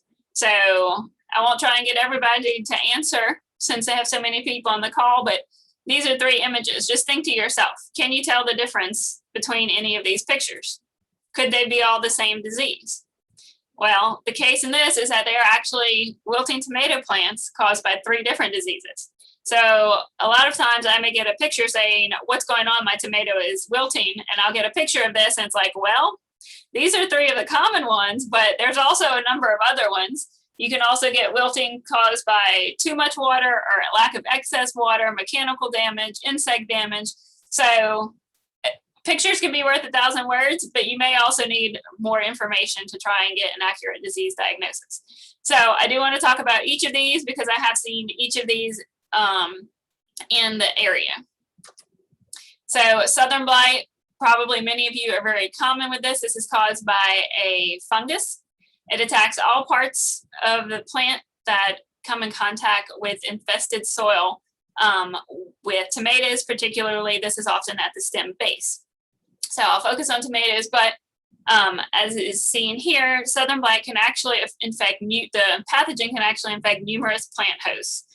So things like crop rotation make it very difficult to try and manage southern blight because it can affect cucurbits, it can affect beans, just any kind of solanaceous crops. So, and the pathogen can survive for several years in the soil, on plant debris, or as the sclerotia. So what am I talking about when I'm talking about sclerotia? Which you can see here, there's little round BB size structures. They're tan to brown in color, or sometimes white. Those are what I'm talking about that can persist in the soil. And when that comes in contact with a plant, with susceptible plant tissue, and you have those favorable environmental conditions, then that plant can end up becoming infected. Now with tomatoes, the first symptom that you typically see is the wilting.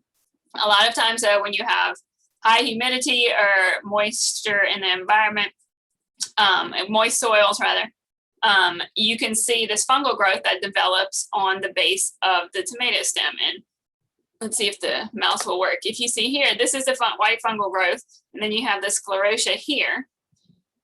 Well, I don't know that the actual mouse is working, but right underneath that white fungal growth, you can see where the base of that plant stem is turning brown. So that would be the symptom.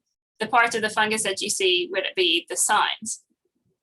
So this often occurs as a sudden and permanent wilting in your tomatoes. Actually, some of these symptoms are about, I added in some information. So in cucurbits, you can have yellowing and wilting of individual vines that are past the point of infection. Disease is often randomly dispersed throughout the field. It just depends on where those sclerotia may be. So this can be a problem if you have this disease, this pathogen in the soil in your high tunnels. Management, when you are cultivating, you don't want to throw the soil on the plants. Deep tilling, practicing crop rotation this may not be very practical for high tunnel production because I think grasses such as corn are typically the crop recommended for crop rotation to deal with this disease. If you're not planting a whole lot of tomatoes, you may want to wrap the stems as you see here with some foil to try and create that physical barrier in between the pathogen and the susceptible plant tissue.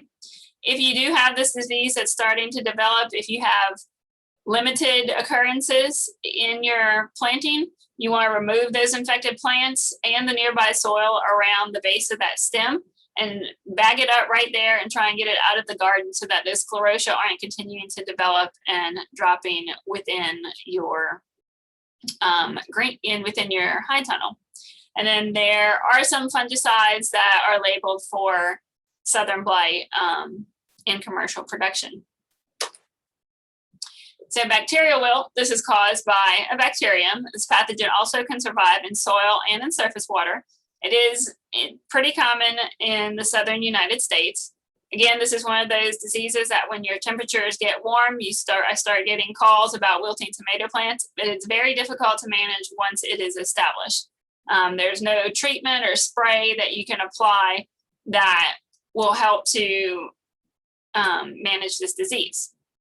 So with this, when you start seeing wilting plants, if you go and you look at the base of the stem, you won't see those symptoms, those signs from southern blight.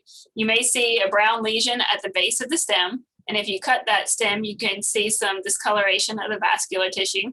But before you cut that stem, one of the things that you can do if you don't see those signs of southern blight is cut about 2 to 4 inches of the plant stem and suspend it in water like you see in the picture on the right. And if you let that sit for a few minutes, if you have a bacterial infection, a lot of times if it's caused by the bacteria that causes bacterial wilt, you will see that white milky stream flowing out from the bottom of the cut tomato stem. And that's actually the bacteria that is coming out from that stem. And so that is a quick field test that you can do to see. If you have a fungal infection, you won't have that bacteria coming out.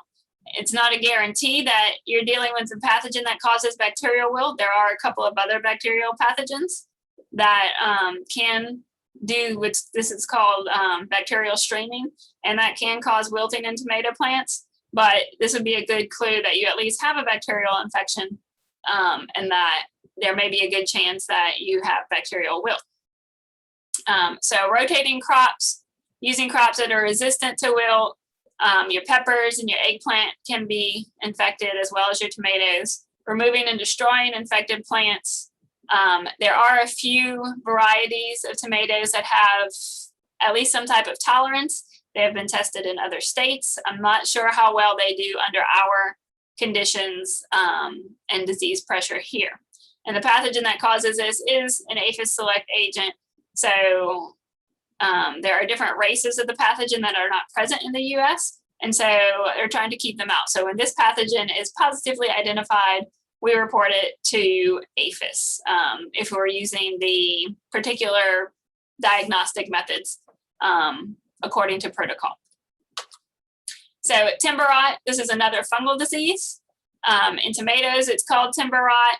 In some other crops, or more or less commonly in tomatoes, it may be called white mold or sclerotinia rot.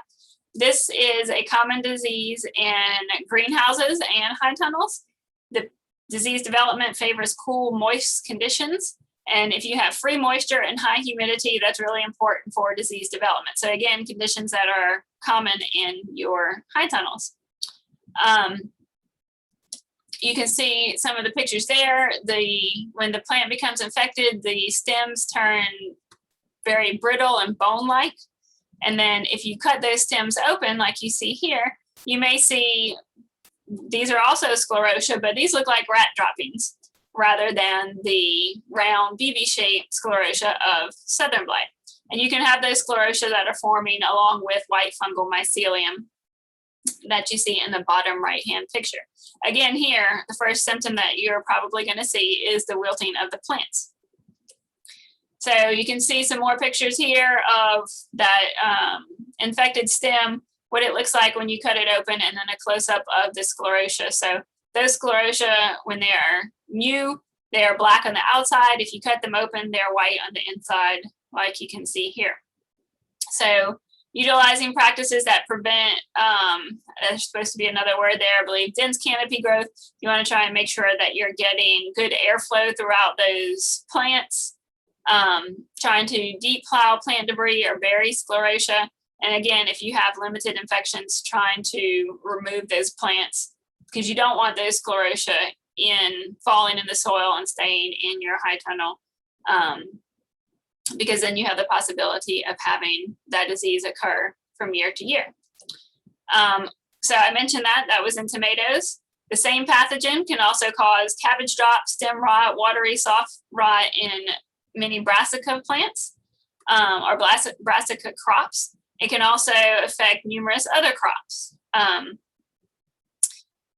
So in the brassica crops, the signs and the symptoms vary with crop and age, but again, I know sometimes we talk about rotating and everything, so it's important to know what disease and pathogen you're dealing with so that you know what crops it can affect, because then that will help you with planning. So this is just some other pictures of sclerotinia, white mold, and some brassica crops as well. So those three wilting diseases, the characteristic diagnostic features that I look for are all seen here. The white fungal growth and the particular sclerotia for southern blight, the bacterial streaming for bacterial wilt, and then the white fungal mycelia and the black sclerotia for timber rot. I know I'm going through all of this quickly. There are publications that have information about these diseases available online that I can share in the link later. Gray mold and botrytis is another fungal disease that's common in high humidity environments, so both greenhouses and high tunnels.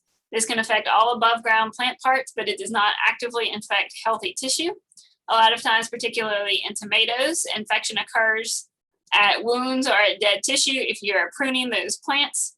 Again, favors cooler temperatures, free moisture, and high humidity, that which is common in your enclosed structures. Some symptoms on tomatoes, you can see here, you see that like grayish fuzzy growth that may begin to form on the affected plant tissues. And tomatoes, stem infection can cause, often at the sites of pruning wounds, can cause I just totally lost my train of thought. Can cause wilting above the point of infection and those lesions on the stems. And on tomato fruits, I don't know if you can see it, there are better pictures in the publications or closer zoomed in pictures, but infections that are spores that germinate on fruits and don't cause infections can leave those little white ghost spots that you see in the very bottom of, in the lower right-hand photo. And Christine, I have no idea what time I started, so give me a heads up or something when I have a few minutes left. I think we're good. Okay.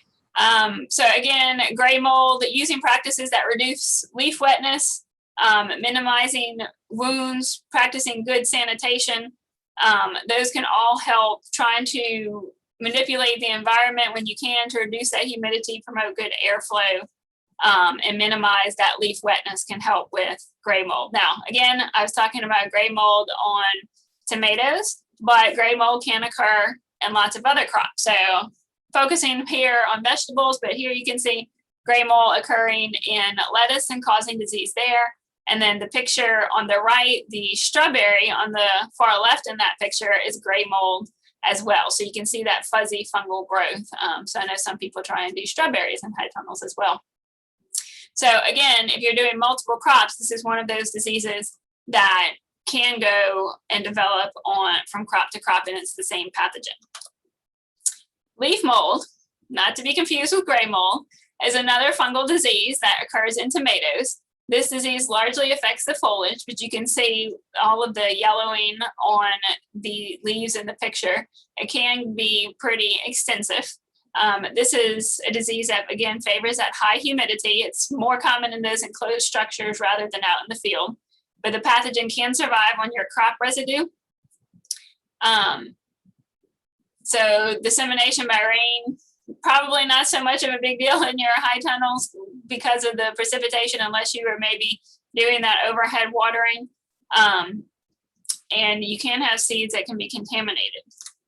So the signs and the symptoms on the upper surface of the leaf, you will see these bright yellow spots. On the lower surface of the leaf, directly under those spots, you will see kind of an olive greenish colored pathogen growth. And if you take your finger, your thumb, and rub it along that lesion, you will come up with a little bit of discoloration on your thumb. That's actually the spores of that pathogen that's on there. And so that one is pretty easy to identify in the field. So for management, there's lots of different races of this pathogen, but there are varieties of tomatoes that have resistance to a number of those pathogens. So some of the things here, again, in the interest of time, I won't go through everything, but the biggest thing you can do to try and combat leaf mold is using resistant varieties. It's not a guarantee if you have some of the races that resistance does not cover, but that is one of the best things that you can try and do. And then also trying to make sure that you're reducing humidity and minimizing that leaf wetness. One thing that I do want to mention that I have seen in high tunnels, actually this is a picture of target spot on cucurbits in high tunnels. This can affect many cucurbit crops. It's most common in cucumbers in the cucurbit crops, but this is something that I have seen. The same pathogen can cause a target spot on tomatoes. That doesn't mean it will cross over from the cucurbits to the tomatoes, but it doesn't mean it can't. So this disease can be confused in cucurbits with some other diseases. So it's really hard to identify just by the photos. But you can see in here some of the various lesions, symptoms that you can see on leaves. And as those lesions age, they may turn gray and then drop out, leaving what looks like a shot hole appearance. I don't have a picture of that, but that can happen. So practicing sanitation in at least some greenhouse cucumber varieties, they do have some resistance. And then there are some fungicides that are available for target spot as well. So I think I have two more diseases, powdery mildews. These can affect many vegetable crops. this is an example of powdery mildew on tomato, but the particular fungal species that infects tomatoes will not infect other crops. And so you may have powdery mildew on multiple crops, such as cucurbits or lettuce or tomatoes, but it's not the same pathogen that is causing those diseases. So the one that causes powdery mildew on cucurbits is not going to cross over and begin to infect your tomatoes. It's not always the case with every disease, and there are some exceptions, but this is one of those. So the pathogens that cause powdery mildews require a living host to survive. And one of the things with these diseases is that unlike most of your other fungal diseases that do well and disease development occurs when you have lots of frequent rains and that moisture, is that your powdery mildews can develop when you have little or no free moisture present. As long as you have high humidity, you can still get development of powdery mildew. And so that's something to consider. This one is pretty easy to identify in the field. Often you see white powdery colonies, which is the mycelial growth that develop on the leaves. Sometimes, particularly in cucurbits, you can have it on other plant parts, the stems and the rachis as well. With powdery mildews, particularly in your cucurbitt crops and in some other crops, there is resistance in a number of varieties. So that's something that you want to look for if powdery mildews are a problem in your area, or if you have had that problem in previous years. So powdery mildews may sometimes be confused with downy mildew. They both have mildew in the name, but they are two different diseases. They're caused by different pathogens. Powdery mildews are true fungi, caused by true fungi, and your downy mildews are caused by pathogens that we call water molds. And so this is particularly important because the fungicides that work against powdery mildews are not going to be as effective against your downy mildews and vice versa. And the conditions in which they develop are also different. But you can see here what the two different diseases look like. Downy mildew on the top and how you identify it. At the various magnifications, powdery mildew on the bottom row. And then if you're lucky enough, you can even have downy mildew and powdery mildew occurring at the same time. So the picture on the right, the dark colored fungal growth you see is downy mildew, and the white colonies, the white fungal growth that you see labeled PM as powdery mildew. So downy mildew, I'll talk about, is starting out in cucurbits. It can be very destructive. Again, these pathogens require a living host to survive. And the spores for the cucurbit downy mildew pathogen can travel on air currents. Downy mildews in general typically favor high humidity and cooler temperatures. So in cucurbits, again, you see the bright yellow, typically patches on the upper surface of the leaves. I do have a publication about this with pictures of symptoms on various cucurbit crops, so I won't spend a lot of time here. Similar to leaf mold, you can see that fungal growth on the undersurface of the leaves with your cucurbit downy mildew. There are some resistant varieties that if you have them available, go ahead and try and use them. Otherwise, fungicides can work, and using cultural practices that help decrease moisture in the plant canopy are also beneficial to trying to reduce downy mildew. Again, I won't talk about fungicides too much, but one of the things, timing is important when applying fungicides, particularly with cucurbit downy mildew. There is a forecasting system that you can use to help you be notified when the pathogen is present in the area. Again, I mentioned that the pathogen requires a living host to survive, so it doesn't overwinter in areas where freezing temperatures prevent the development and growth of cucurbit crops. So this disease typically starts in the southern US, often in Florida, and then it begins working its way up north, and then sometimes even goes into Canada. But if you check out that forecasting website, you can sign up for alerts and get notified when the pathogen is present in the area. And we have initiatives to try and help notify you and report when we find this in Mississippi, and that is all discussed in the publication. So that's cucurbit downy mildew. Downy mildews can occur on other crops as well. I have a picture here just of downy mildew on some brassica crops. And then I know it can go on lettuce as well. Again, different pathogens, cucurbit downy mildew versus what's in brassica. but the disease name is the same. So I'm not going to go into the next part of it because I think I'm probably out of time, but just some general disease management strategies. These are discussed in Organic Vegetable IPM Guide publication, as well as in Common Diseases of Tomatoes. If you need information for commercial production for varieties, check out the Southeastern U.S. Vegetable Crop Handbook. That's all available on the website. I will show you this picture. Resistance is the ideal method to manage plant diseases. In both of these pictures, you can see one row has plants or a variety with resistance, and the other row does not have resistance to the particular disease in question. And you can see the difference that using that resistance makes. Okay, go through all of this. No single practice controls all diseases affecting the crop, so you want to use integrated pest management, the combination of approaches to help suppress all of your pest populations. I will put the link to the pages on the these pages in the chat for just useful resources. And I do have a Facebook page that I believe Dr. Coker shared on the event page for this, but I post information about new publications, resources, things going on, things disease related for vegetables, fruits, and nuts there. And I'll end with that. So thank you all. Thank you so much, Rebecca. There are so many diseases and they are all so yucky. Hopefully I didn't go over too much.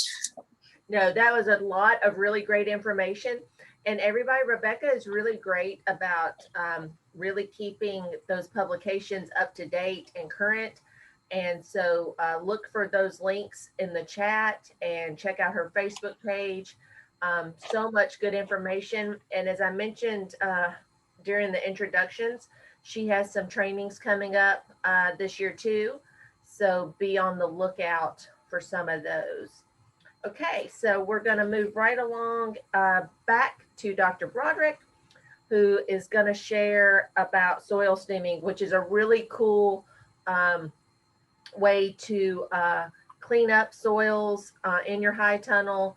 And it's a good alternative to chemical fumigation. So Sean, I'll turn it over to you. All right, let's see if we can get this to work. Did it work? I think it worked this time. Yeah. Okay, phew. It's amazing what updating Zoom will do. All right, so we'll now talk about how to kill everything we just saw. No, I'm just kidding. But this is a pretty good method of minimizing a lot of these problems that we heard about. So there's a lot of biotic stresses from plants that we're trying to grow in the high tunnels. We have problems with weeds and pathogens that just build up in the soil over time. And this happens both within high tunnels, it happens in fields, and it's a persistent problem. You know, pesticides, there are some available, but there's a lot of pathogens and weeds that are really troublesome, and they really, we don't really have good control with pesticides for some of them, and they just are continual problems for us. In addition to that, increase in organic production limits pesticide use even more and the options that are available to us. And ultimately, these weeds and pathogens are going to reduce the production, and we're going to end up with yield loss within our crops. So here are some troublesome weeds in tomatoes. There's a lot of troublesome weeds, but here are some big ones. We have Palmer amaranth here.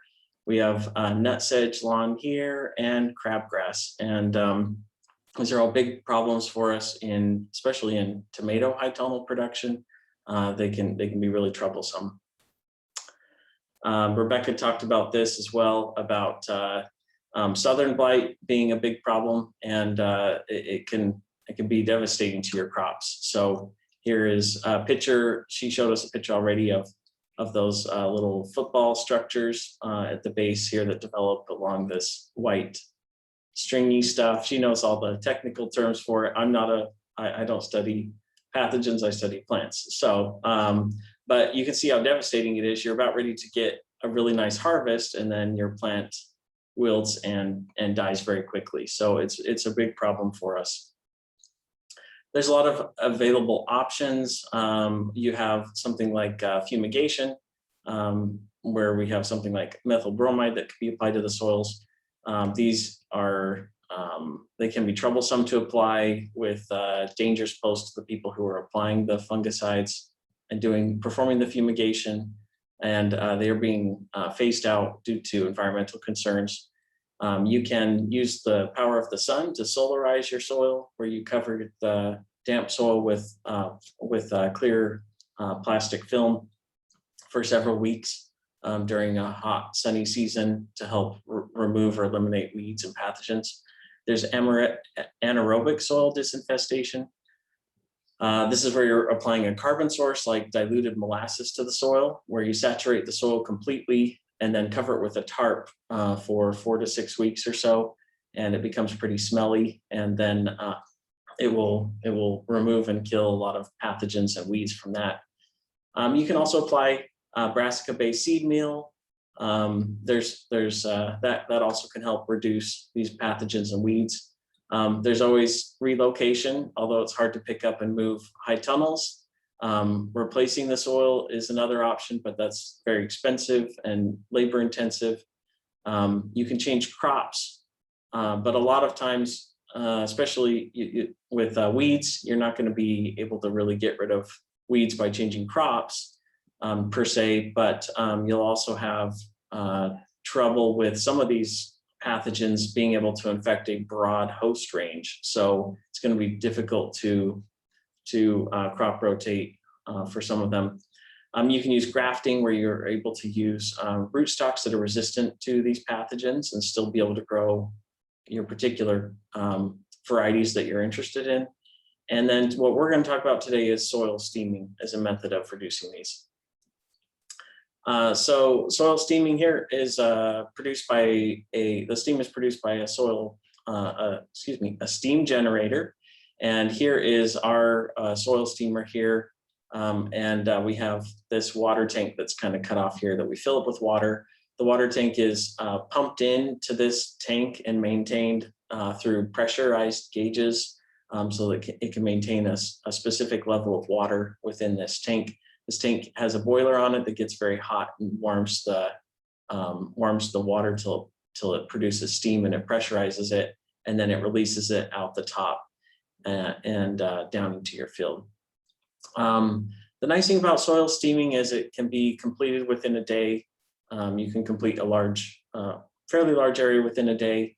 You have really no residual in the soil. And then there's minimal threat to the people who are applying the steam.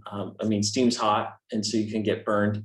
You need to be careful, but there's not any toxic chemicals that, if you inhale them, you're going to die or something like that. And it can be really effective. So here I have a picture of steamed soil here and unsteamed soil here. At the time when this field was steamed, it was freshly plowed. You couldn't see any weeds, but within a very short amount of time, you can see the weeds have repopulated the unsteamed section of soil. So we did an experiment to look at soil steaming and high tunnel tomato production. We wanted to look at the impact of steam on those 3 specific weed species I mentioned earlier, the crabgrass, nutsedge, and Palmer amaranth. And we wanted to see the impact of southern blight, the reduction of southern blight due to steam. So we looked at different steaming durations. We had a control where we didn't apply any steam that I'm going to call 0. And then we have 2 time periods. There's 2 steaming durations of 5 minutes and 20 minutes. And these target temperatures, the timer begins when the soil reaches target temperature. So our target temperature was 180 degrees. So we steamed the soil, it warmed up to 180 degrees, and then we started the timer for 5 minutes, or we started the timer for 20 minutes.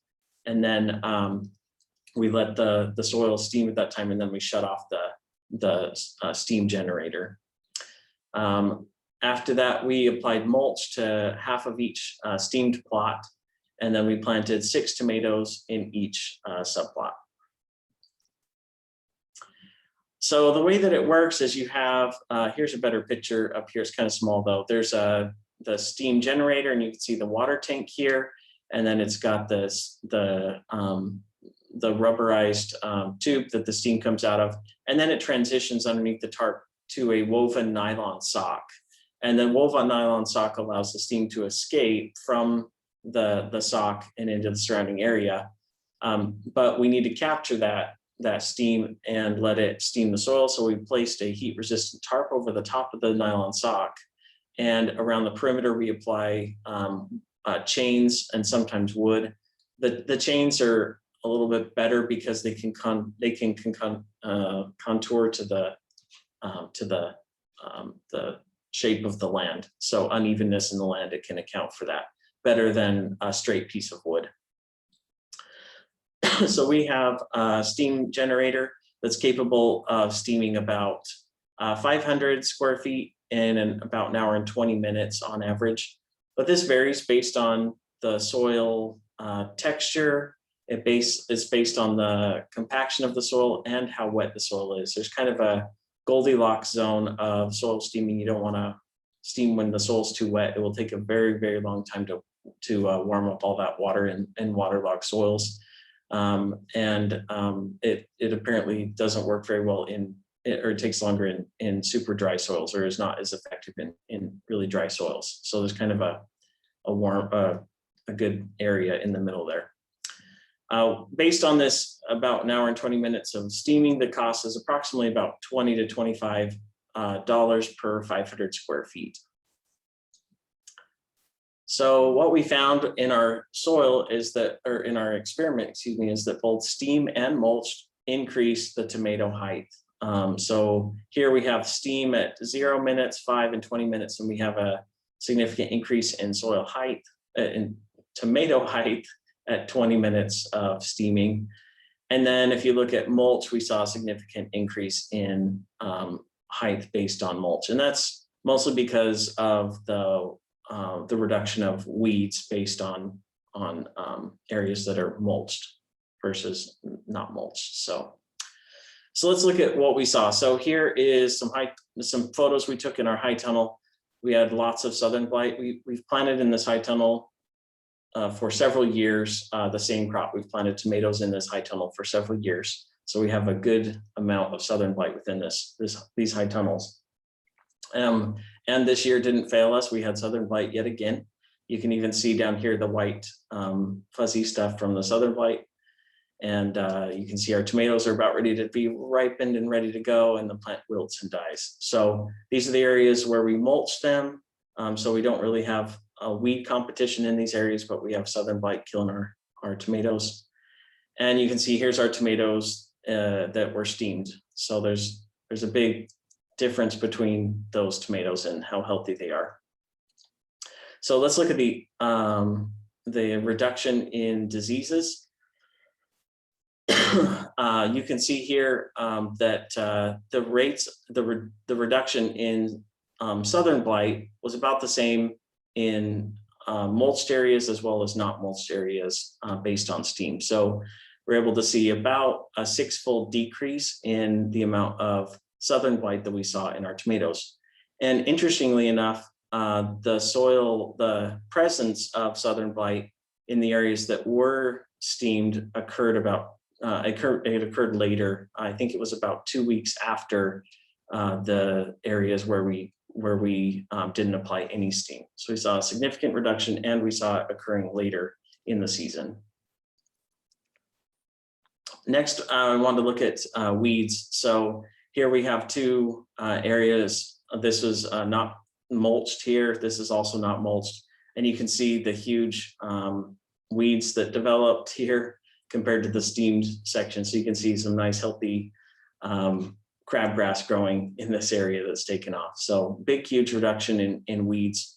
And we saw 100% control throughout the trial of both Palmer amaranth and of crabgrass. And we saw, let's see, I don't know where my pictures went. I put in here, but I don't see it.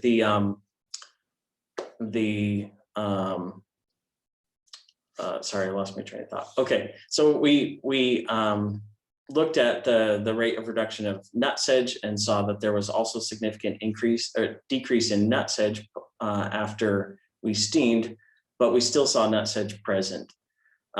What's interesting is we had 3 high tunnels in our experiment, and one high tunnel it was left fallow for several years, and we had just put it back into production. It really didn't have a population of nutsedge in it, and we didn't see any occurrence of nutsedge in any of the steamed plots. So the other 2 houses had established nutsedge populations, and although we saw a reduction in the amount of nutsedge 10 weeks after we applied steam, there still was nutsedge present in those. So it was able to knock it back, but not knock it completely out like it did the palm amaranth and the crabgrass. So that it can still be a problematic weed for you.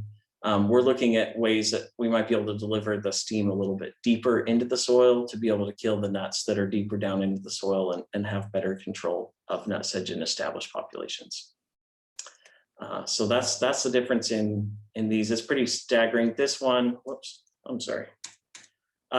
This tomato over here, this is in a plot that we steamed for 20 minutes, but the 5-minute plot also, we saw no weeds of the crabgrass and of palm amaranth develop in those plots as well. So it really controlled very, very well, and it controlled throughout the entire growing season of the tomatoes. So I talked about the cost as earlier. The cost was $25 to $50, our cost when we did this experiment for about 500 square feet. We always get questions about the impact of the microbial community within the soils, and there's some great work going on by Dr. Maiden, and she was looking at microbial diversity. They have a screening ELISA plate where they're able to take diluted samples of soils and look at groups of microbes as a community. And they looked at different temperatures and the impact of that on the microbial communities in the soil. They looked at 110 degrees, 120, 140, and 160. And you can see there was a decline in the microbial activities, microbial community at 160 degrees until the 4-week mark, and then we saw that it was equivalent to the other soils. So it took longer for those microbial communities to move back into that soil and reinfect that soil. Not reinfect, repopulate that soil. Whereas you see the other temperatures didn't seem to have a big impact on the microbial community as far as the diversity. So more work will be coming out on the microbial diversity as this is studied more in depth, and being able to use genetic sequencing to be able to decode the strains and the number of strains and the population sizes of those strains within the soil communities to see the impact of soil steaming. All right, so more future work is still underway on this. We're currently undergoing a field study in tomatoes where we've kind of replicated this experiment but out in the field, and we'll be getting the results of that this summer. So I'm excited about that. Like I said, there's more work going on with soil microbes. That's a topic of great interest to be able to figure out healthy microbiomes within the soil and how are these impacted by steaming, and could they be potentially re-inoculated with healthy microbes to help your plants grow even better.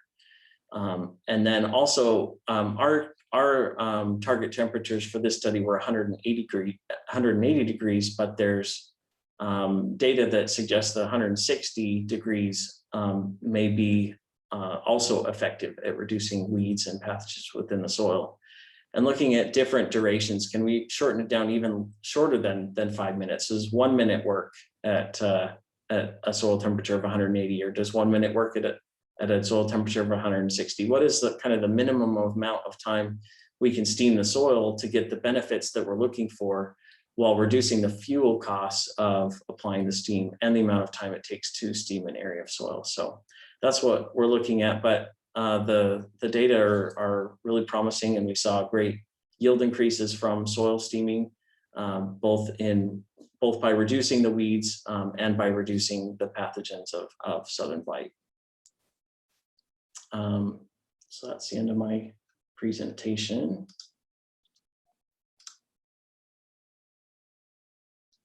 I think I stopped a little short, maybe. Awesome. No, I think we're good. So we have another little break time here for questions and answers. I see a question in the chat about will the slides be available? The recorded presentations will be available. And if you drop your name and email into the chat, we can make sure to alert you when those get posted. The reason I'm asking for your name is because not everyone's whole name is showing up as your participant name. So if your name doesn't show up, either your first and last name, or some people are just showing up as iPhone. So that's why we're asking for your name and your email address.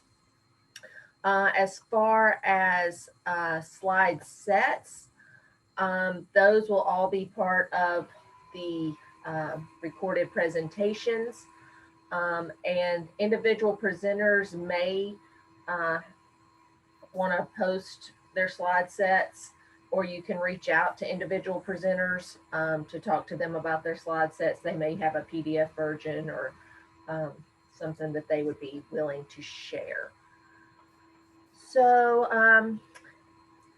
any questions right now? Again, you can unmute yourself and ask a question, or you can put it in the chat. This break is going to be a little bit shorter. We're just going to do a little 5-minute break here because we are on the downhill. And Christian is going to go next, and I'm going to start him at 10:57. So we've got about 5 more minutes left in this break. Oh, Sean, do you see the question from Sam about how much does that steaming machine cost? Yep, and there was another question before that. So the steaming, our steamer costs, which included the trailer, so you can drive it. It's a road-worthy trailer, you can drive it on the roads legally, and the cost of the water tank on top of it and the pump and everything was $35,000. But I think the trailer was about $12,000 of that. So you may be able to put it on just a cheaper trailer than $12,000. It's a really expensive trailer. So that's something to look at. You can also purchase smaller steamers. You would just need to move them to different areas. You'd have to steam a smaller area and then move it to another area. So it'll take longer to apply the steam. But whatever the economics work out for your farm. There is in other states where they are actually purchasing a steamer that people can go and check out from the I think the county extension office, where they can go to a specific county extension office like in Vermont and check this out, and farmers can check it out and go and use it on their farms. And then they're just having to pay the cost of the fuel. So something like that would be really great to do here. I think they had a special grant to be able to do something like that. But it was a clever idea because it is a pretty big cost up front. But the soil steaming was really impressive on how well it worked. There's a question here about, does hot water treatment of seeds destroy the seeds? Do you mean I'm assuming you mean steaming the seeds. Yeah, so it does, it will basically cook the seeds. It cooks the stuff that's in there because it's so hot. So we were reaching soil temperatures of 180 degrees, which cooks life basically.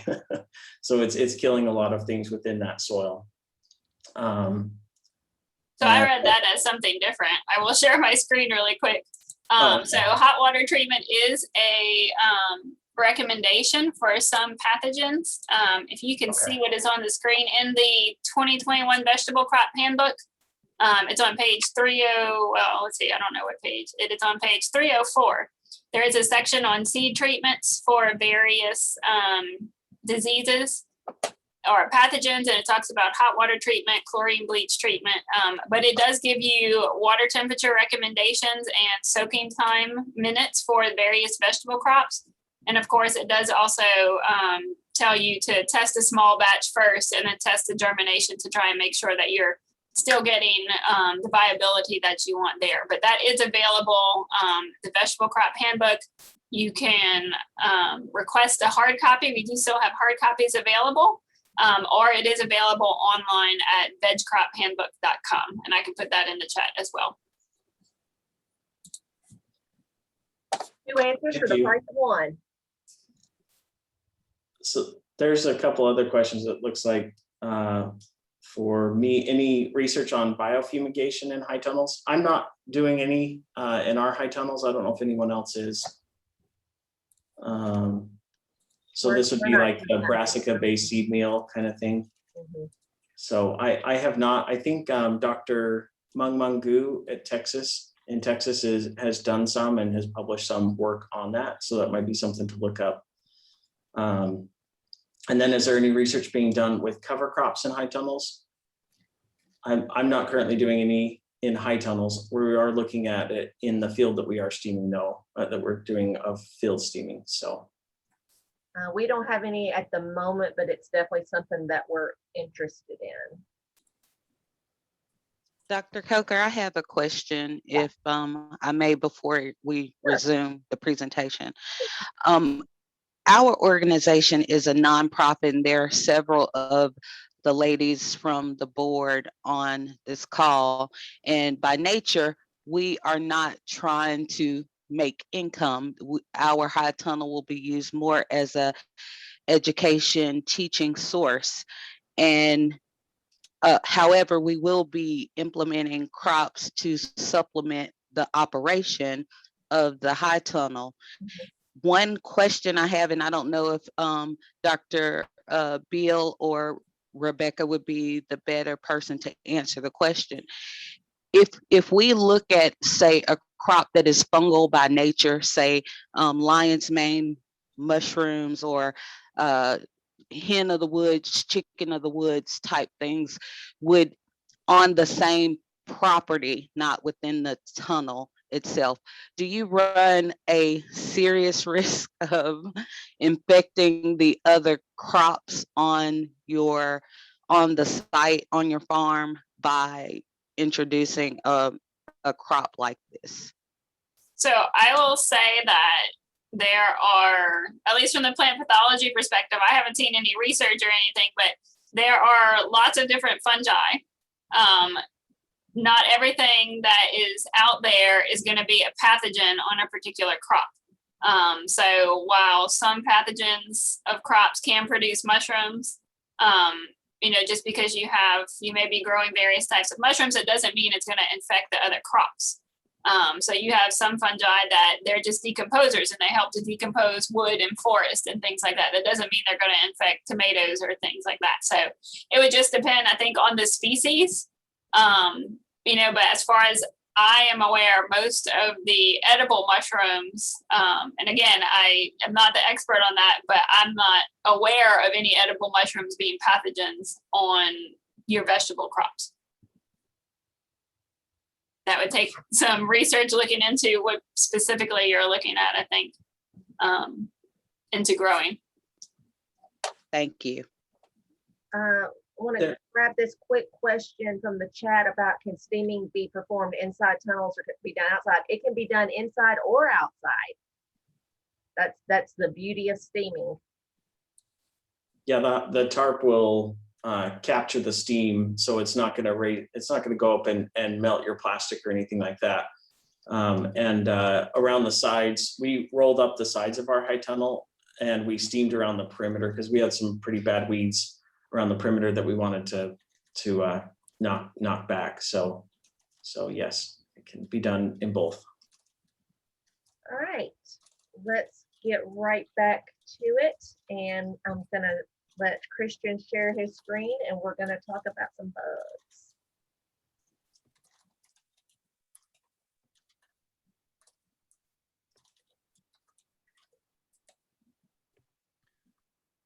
Hello again. I'm going to give a introduction to some topics on insect management in high tunnels. I hope you can all hear me, and I have tried to make sure that my sound is as high as I can make it go. So if we have any difficulties with that, let me know. And I'll be happy to take any questions on this. when the question and answer session at the end. And if you have any questions while I'm talking or while the video is playing, by all means, please don't hesitate. Put that in the chat area and I'll be happy to do my best to answer them. Hello again, I'm Christian Stevenson with the Mississippi State University Extension Service in Hancock County. I'm back to talk about insect pest management in high tunnels. And management of insect pests will be very important to produce a good crop within your high tunnels. One thing that has been shown by research over the past several years is that the high temperature environment and protection from environmental conditions inside of a high tunnel can lead to higher populations of some insect pests, like whiteflies and thrips and aphids, as well as caterpillar pests like hornworms, cabbage loopers, diamondback moths, and the imported cabbage worm, as well as beetle pests like cucumber beetles. The most important tasks in managing insects in any production environment, and high tunnels especially, will be scouting for those insect pests, identifying the problems that you may have inside the high tunnel early. Effective scouting allows us to detect those problems very quickly before they can expand to cause significant damage to production. And insect pests, as well as diseases, are much easier to deal with, much easier to manage in production when the population of that pest is small. Additionally, being able to detect those problems early will allow for more options when we're choosing management techniques in order to deal with that pest. Really good example of that is in managing caterpillar pests. BT insecticides, which are very specific to control caterpillars, are much more effective on caterpillar pests when they're applied at an early stage of development for the caterpillar. So if we can detect those populations early, we can use a far less intrusive method of control, as well as potentially using simple mechanical control or physical removal of pests. Scouting for insect pests inside of a high tunnel should start as soon as the plants begin to grow and should continue throughout the growth of the plant. And generally speaking, I recommend scouting for insect pests at least once a week. And if pest problems have been located inside the high tunnel, we need to scout more frequently to monitor the populations of pests that are present. It's also very important to scout for insect pests following any application of a control, because we want to be able to determine how effective that control has been at reducing pest populations. In order to effectively scout for insects, it is very important that we understand the life cycle of the insects. We want to know the egg stage and immature stages and adult stages of that pest. It will be very important for things like whiteflies, where the immatures are immobile on the plant, but the adults are very highly mobile, and that has some significant impact on what effective controls we can use.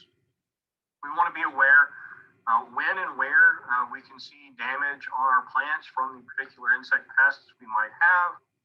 And information for scouting allows us to determine how many pests are there and if an action is needed to manage that population. When scouting, it is very important to pay attention to the entire plant. The underside of leaves is particularly important for small insect pests like aphids or thrips or whiteflies, as well as small caterpillars. And also pay attention to shaded or protected areas just around the landscape for the high tunnel, because that can lead to introduction of the pest into the high tunnel area. It's also important, again, to know your pest. We want to make sure that we're properly identifying the insects that we find, because that can be very important in determining what the most effective control is going to be. So it's important to familiarize yourself with the pests that are common to the plants that you're growing. And one resource that you have at your disposal is your county extension office. They'll be very pleased, just as I am, to help you in identifying any insect pests you find, as well as recommending effective control. It is important to keep in mind that the status of an insect as a pest is dependent on the population of that insect. So the more insects are present, the more damage you're going to see. And very rarely is it that a single or individual organism is going to cause significant or sufficient damage to be considered a pest. And the overall aim of management of pests is to reduce populations below a threshold where they cause damage. One of the principal ideas in integrated pest management is the use of an economic injury level. And sometimes in ornamental crops, we might also refer to an aesthetic injury level. And there is a level at which we're seeing some damage to the plants, but that damage doesn't cause enough economic harm to justify the application of a control. But once we reach that threshold where the damage being caused by the pest justifies the expense of management, that's when we want to apply controls. And it's very important that we keep an eye in mind of what levels of pest population are tolerable within the environment that we're growing in.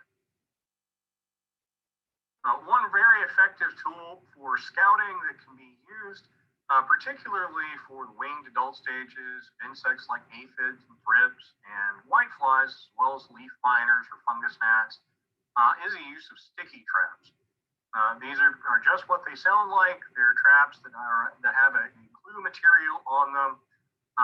These can be placed throughout the high tunnel area, and insects are attracted both to the color of the card and get stuck on the card. And this provides a very effective way that we can detect the appearance of these insects as they come into the high tunnel. It's very important that I say that sticky traps are not themselves an effective means of controlling insect populations, but they do allow us to detect those populations as they're entering the high tunnel, as well as get an idea of how that population is changing over time. As we see more of the insects showing up on the sticky trap, we can assume we have more of those insects within the high tunnel. So I want to mention some of the prominent insects that you may encounter in growing crops inside of a high tunnel. The first of these is aphids. Aphids are found on just about every crop to some extent, as well as many of the ornamental plants that we have in our landscapes. They are small, soft-bodied insects that have a piercing, sucking mouth part, very similar to mosquitoes. They stick that into the plant and draw out the plant sap. Oftentimes, you will see aphid populations managed by beneficial insects or diseases that affect the aphids. But it's important, particularly within the higher temperature environment of a high tunnel, the aphid populations can grow very quickly. It's also important that aphids are able to transmit a number of different viral plant diseases. And so aphid management is very important. And in scouting for aphids, it is very important to check on the underside of leaves and to catch those populations early where they're much easier to manage. Whiteflies are another very common insect that we'll find inside of high tunnels. These are white moth-like insects that are true bugs, very much like an aphid is. And they feed very similarly to how an aphid does as well, using a piercing, sucking mouth part. Very easy to detect the adults of whiteflies. They are very mobile. They fly around the plant very actively. So if you tap the plant and you see the small white flies around the plant, it's a very good indication that we have a whitefly population that's come in. One thing that I didn't mention talking about aphids is both aphids and whiteflies, as they feed on the plant, they exude a material we call honeydew, and that sugary substance will stay on the plant, occasionally will result in the development of a condition called sooty mold, which is a fungus that feeds on that honeydew and can stick to the outside of the plant. While it's not feeding on the plant directly, that can cause a reduction in light interception by the plant and cause it not to thrive quite as well. It's also important that whiteflies, very similarly to aphids, can also transmit some very serious plant diseases that can negatively impact production. The control of whiteflies, because the mature whiteflies, the adults, are very mobile, is often focused on controlling the immatures. Those are immobile on the plant. And so by effectively controlling the immatures, we can eventually manage the population of whiteflies completely. Thrips are another common insect we may encounter in high tunnels. These are also a very small insect. The flower thrips are quite common, and they damage plant leaves and flower buds by puncturing the plant, feeding on sap. And that'll often cause the leaves to curl and to take on kind of a silvery appearance. Because they are quite small, it can be somewhat difficult to see thrips without looking very, very closely. And so one way to sample for them is to place a white cloth or an index card beneath the plant and tap them onto that card, and you can tap the thrips out onto the card where you can see them a lot more effectively. Getting into our caterpillar pests that we may encounter, cabbage loopers are quite common.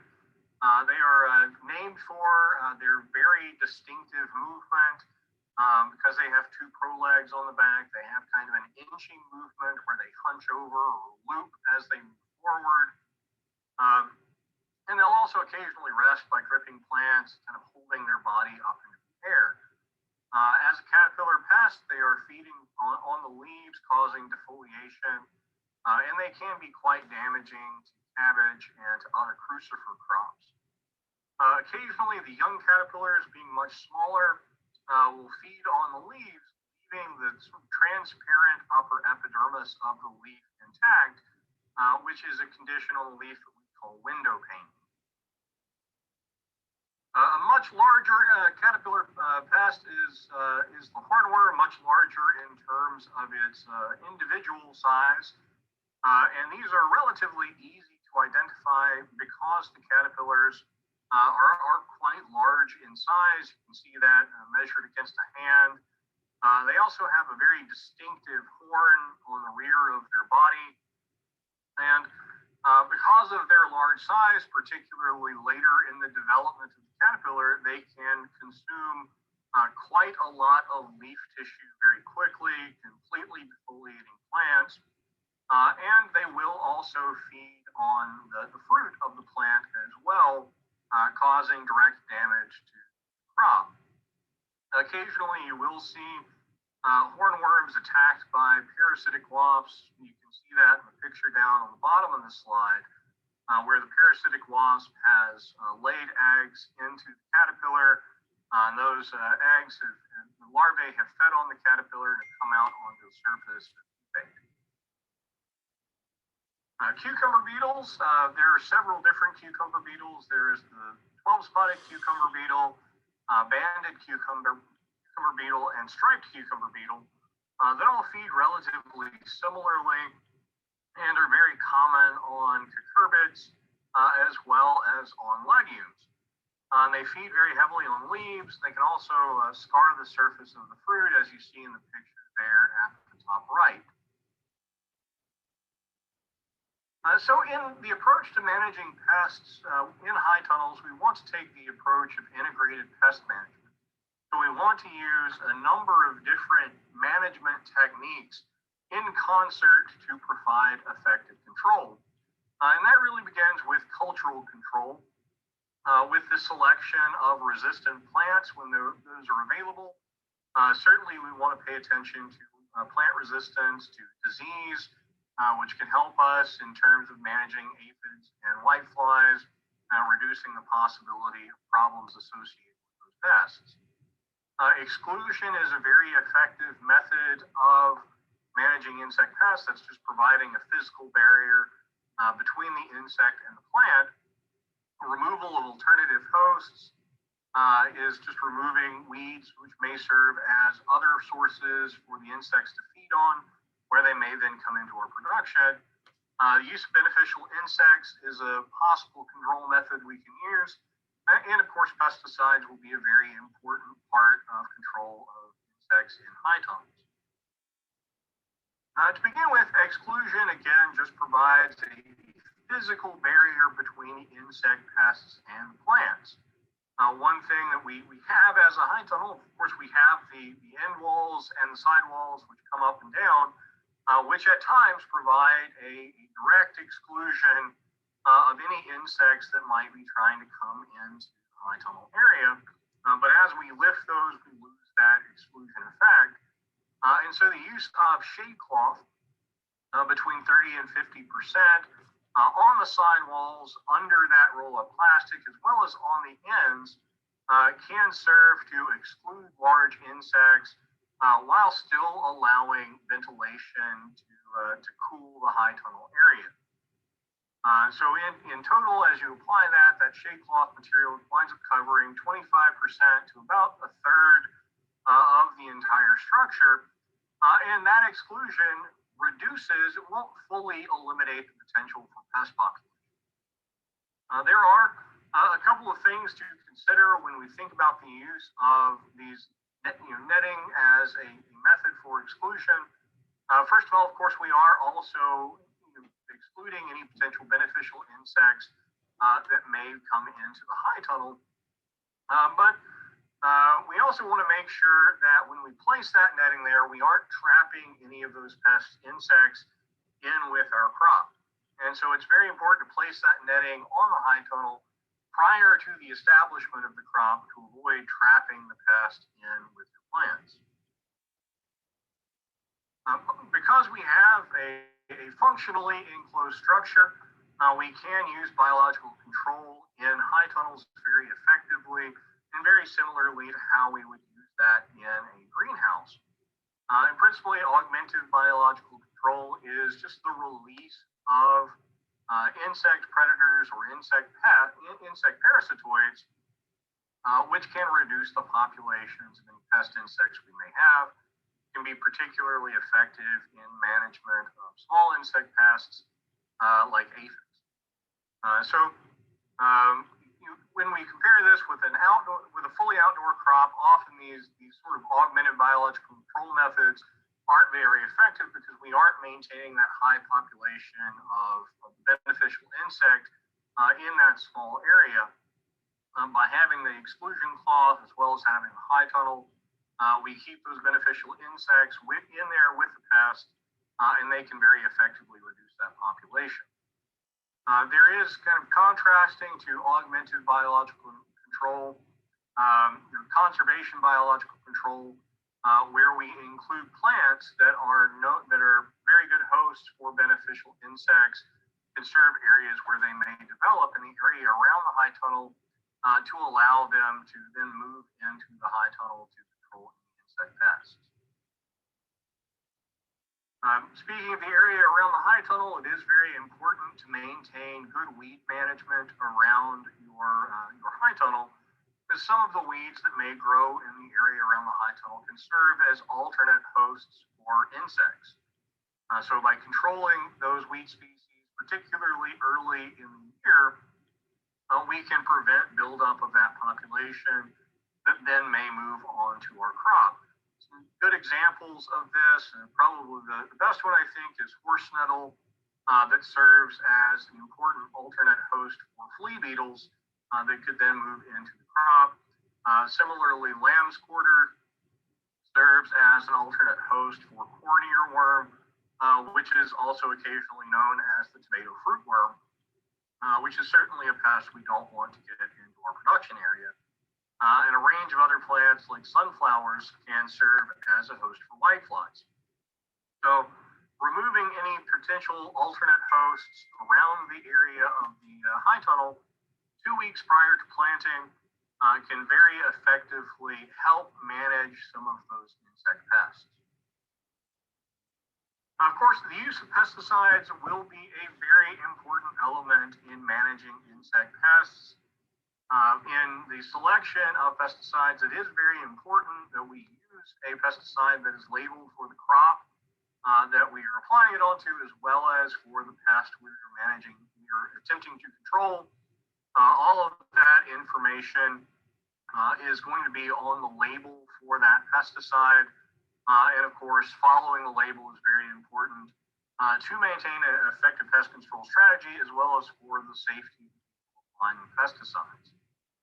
It's also important to understand high tunnels are considered enclosed structures for the purpose of the use of pesticides. And so the label requirements may be different for an enclosed structure than they will be for open field applications. And it's very important, particularly in the protective equipment that you may need to wear, as well as what the re-entry interval is, or the ventilation requirements before you go back in to do any further work in the crop. And again, the important information here, you want to make certain that we have a good identification of the pest we're trying to manage, as well as a good recommendation on what the best pesticide for use in managing that pest will be. And I encourage you, whenever you have any questions regarding this, that you get in contact with your county extension agent. They'll be a very important resource to you, both in the identification of pests as well as in making control recommendations. So thank you very much. And if you have any questions, I will be very pleased to take them. All right. Thank you. Were you going to say something? Nope, I was turning it back over to you. I appreciate everyone's attention. I feel like I'm on the news. Back over to you. Except I don't have a cool weather map behind me or anything. So, all right, Dennis, you are up next. Dennis Jones is with NRCS, and he's going to share some intel on some financial assistance programs. Good morning, everyone. As Dr. Coker stated, I'm Dennis Jones, serve as the area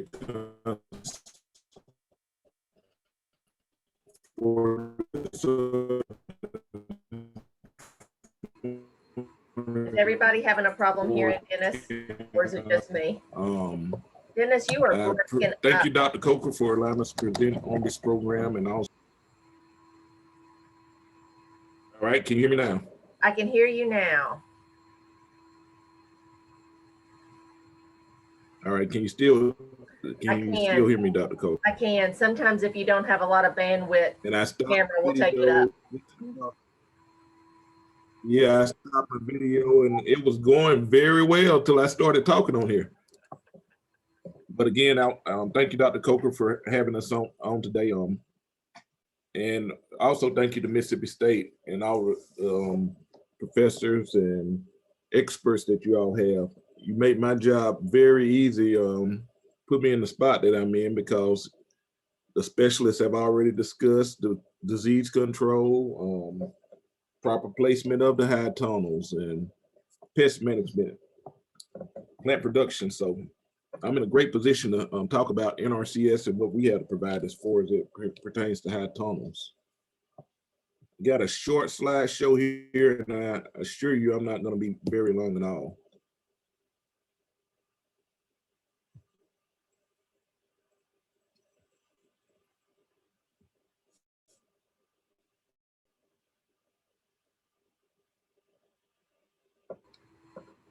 We can see it. You can see it. Great.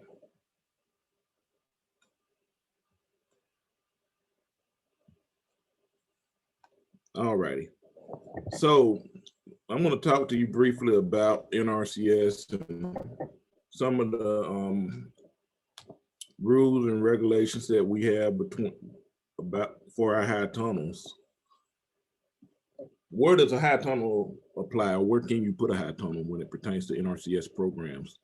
High tunnels can be placed anywhere where the land is capable of producing a crop. So when we talk about the capability of producing a crop, You don't want to go anywhere where you have to start removing trees to put a high tunnel or anything of that nature. You want it to be an area that's flat or fairly level and croppable. You want to avoid buried utility lines. You want to locate it near a water source because we do provide irrigation with high tunnels, but not a component that would go along with the high tunnel. You must already have water available where you're going to place that high tunnel. But we do assist with the irrigation inside of the high tunnel. Also, you want to locate it where it's has easy ingress and egress, where you can get in and out of it. You're going to be going in either with a tiller or a tractor, and you're also going to need room as far as letting up the sides and letting up the ends of that high tunnel. I will say this about the high tunnel program. It is one of the highly sought after programs with the NRCS, and it's very competitive. There are limited funds in the program, and it's a statewide competition or area-wide competition. So don't get discouraged if you're applying for the program and don't get in the first year, but we'll continue to work to try to get it in. But like I said, there are limited funds and it's a very competitive program. When building high tunnels with us, you also will be asked to use a specific design kit and construct it by the manufacturer's recommendations. And these kits are usually made of a metal frame or wood frame and must be at least 6 feet in height at the peak of the structure.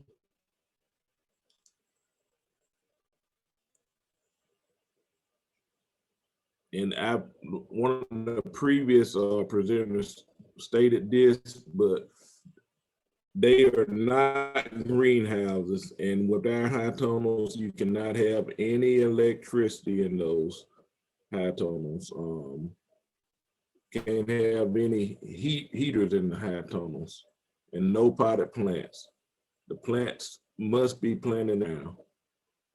Now, they can be planted directly into the natural ground, or they can be put into raised beds, but you just can't have them on shit, potted or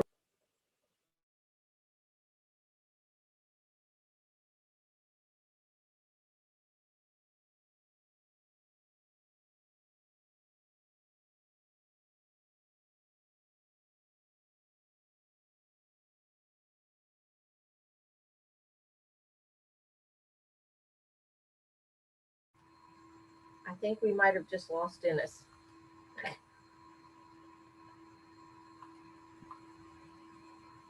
it kicked me out, but I'm back. Oh, you're back. All right. I'm back.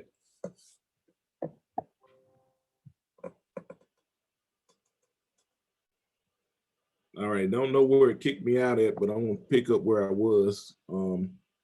Some common practices that we have with high tunnels are conservation cover, conservation crop rotation, residue management, critical area planting, as I previously stated, irrigation systems, and mulching. So all of these practices some or all could be added to your high tunnel application or installation.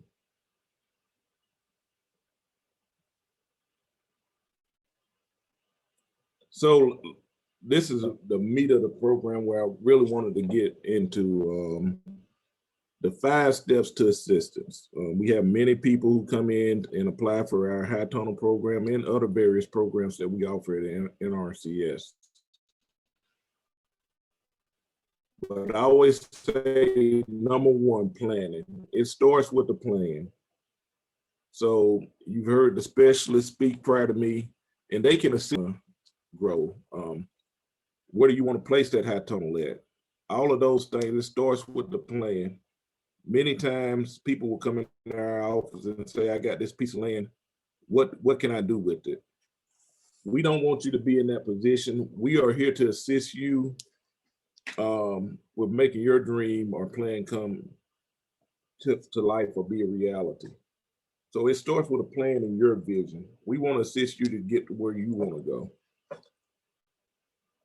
So with that being said, once you get your plan together, you come in and talk to us and say, I'm interested in building a high tunnel, and you'll know where to apply for the program.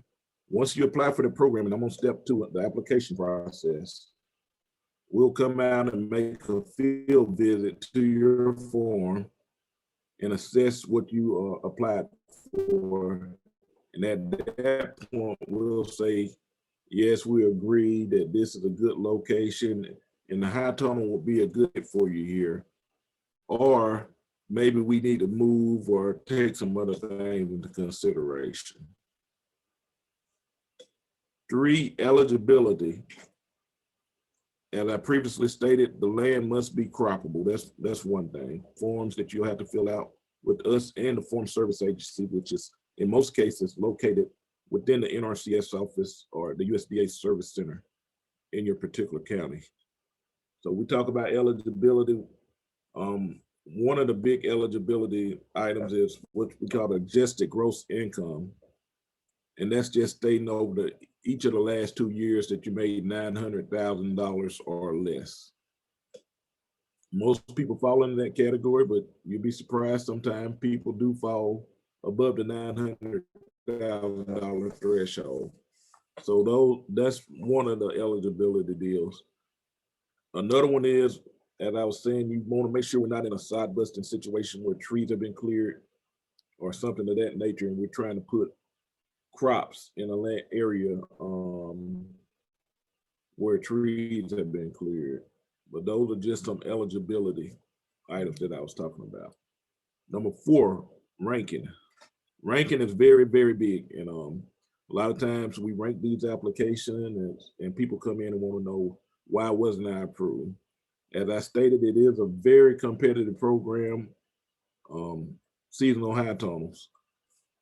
The way these applications are ranked, it's not a first come, first serve. We take applications all year long, and at a certain point in time, we will have a cutoff period where we'll take the applications that we have and begin to rank those applications. So ranking can be based on the practices that you're installing, the location of your property. Some of these properties are located within what we call impaired watersheds.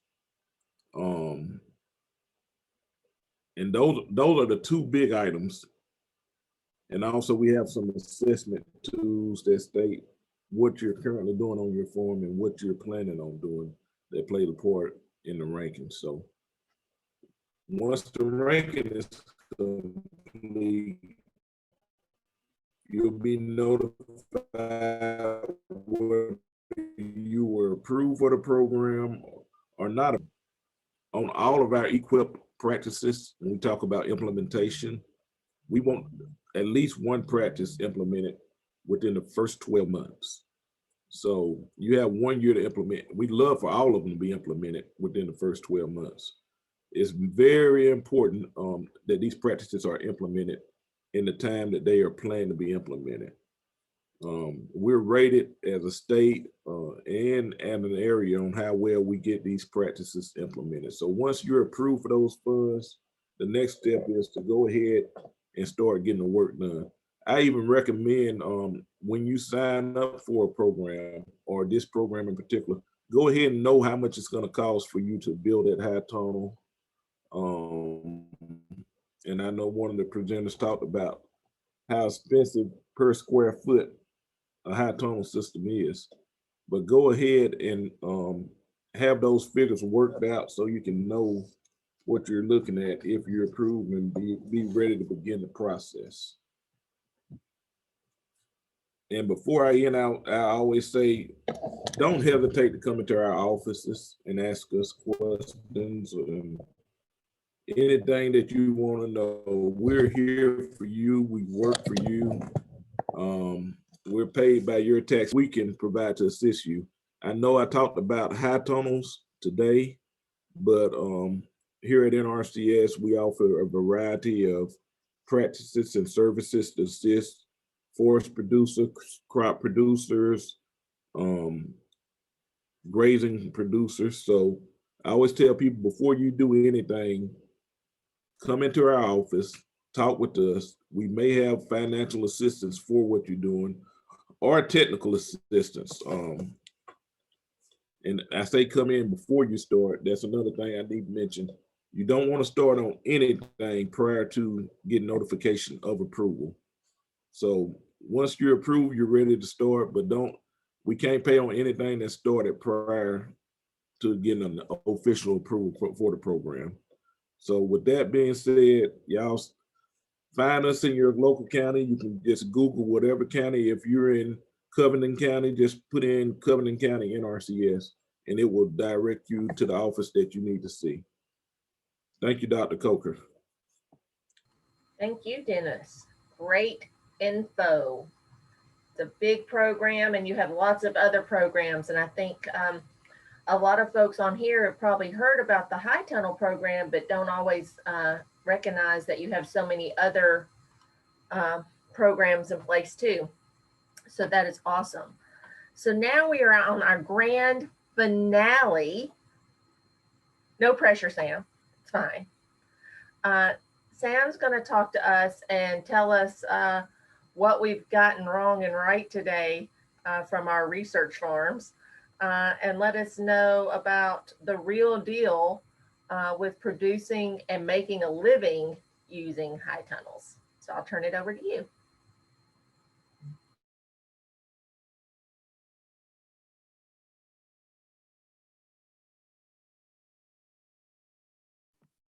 All right, good morning, and thanks for having me here today. We'll see if we can get it swapped over to a quick video, and then I'll have a little bit of time left over to chat.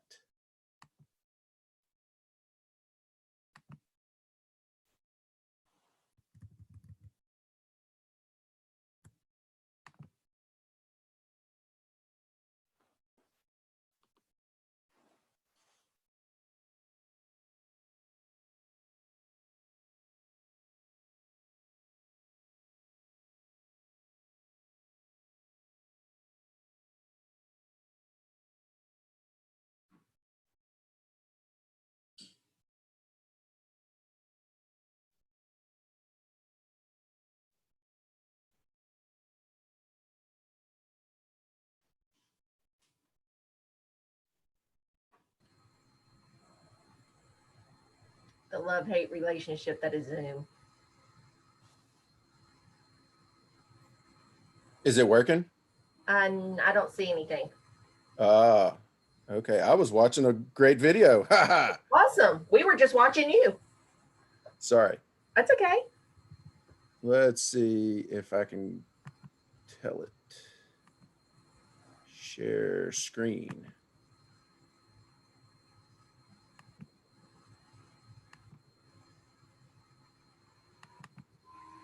How about that? You see the video? Yes. All right.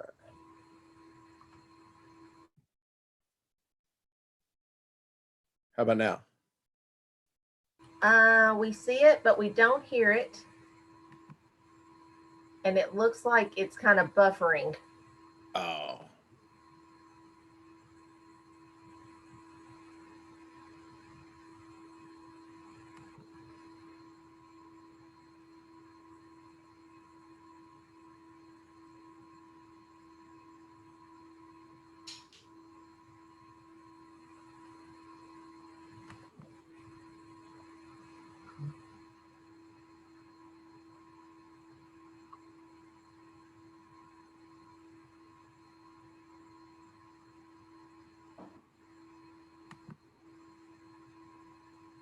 Any luck?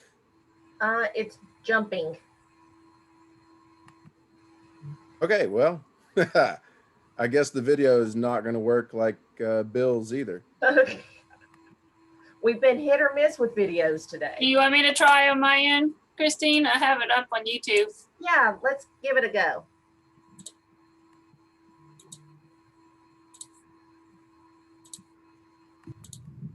Good morning. Welcome to Bountiful Harvest Farms. I'm Sam McLemore. Can you I'm see here it to and give hear you a it? grower's perspective on growing in high tunnels. I started growing in high tunnels in 2014 with Will Reed at Native Sun Farms in Tupelo. He showed me the ropes on how to build them from a kit, And we wound up working together, tearing down multiple structures and rebuilding them on his farm.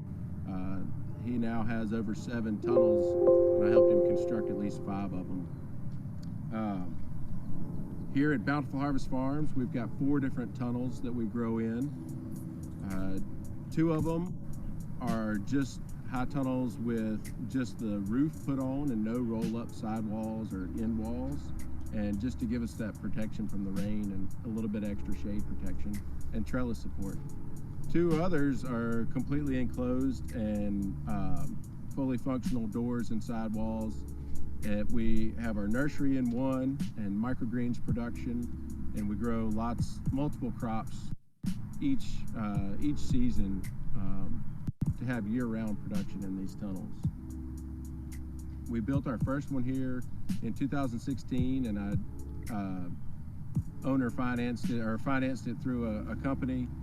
And just now in 2020, we built this one right here behind us through an NRCS grant, and we completed it last October. This is our best built tunnel yet. It's an all metal frame construction. There's no wood side bars, side rails, or wood framing on it anywhere. And I really like having the all metal just because I've had dry rot happen on some wood rails in the past, which with heavy winds combined to losing the top off of one of our tunnels. So, you know, there's different pros and cons to having these tunnels and working with them. Obviously, you can see we've got trellis structure in some of these tunnels. That's huge. Having the protection from the rain and wind is awesome.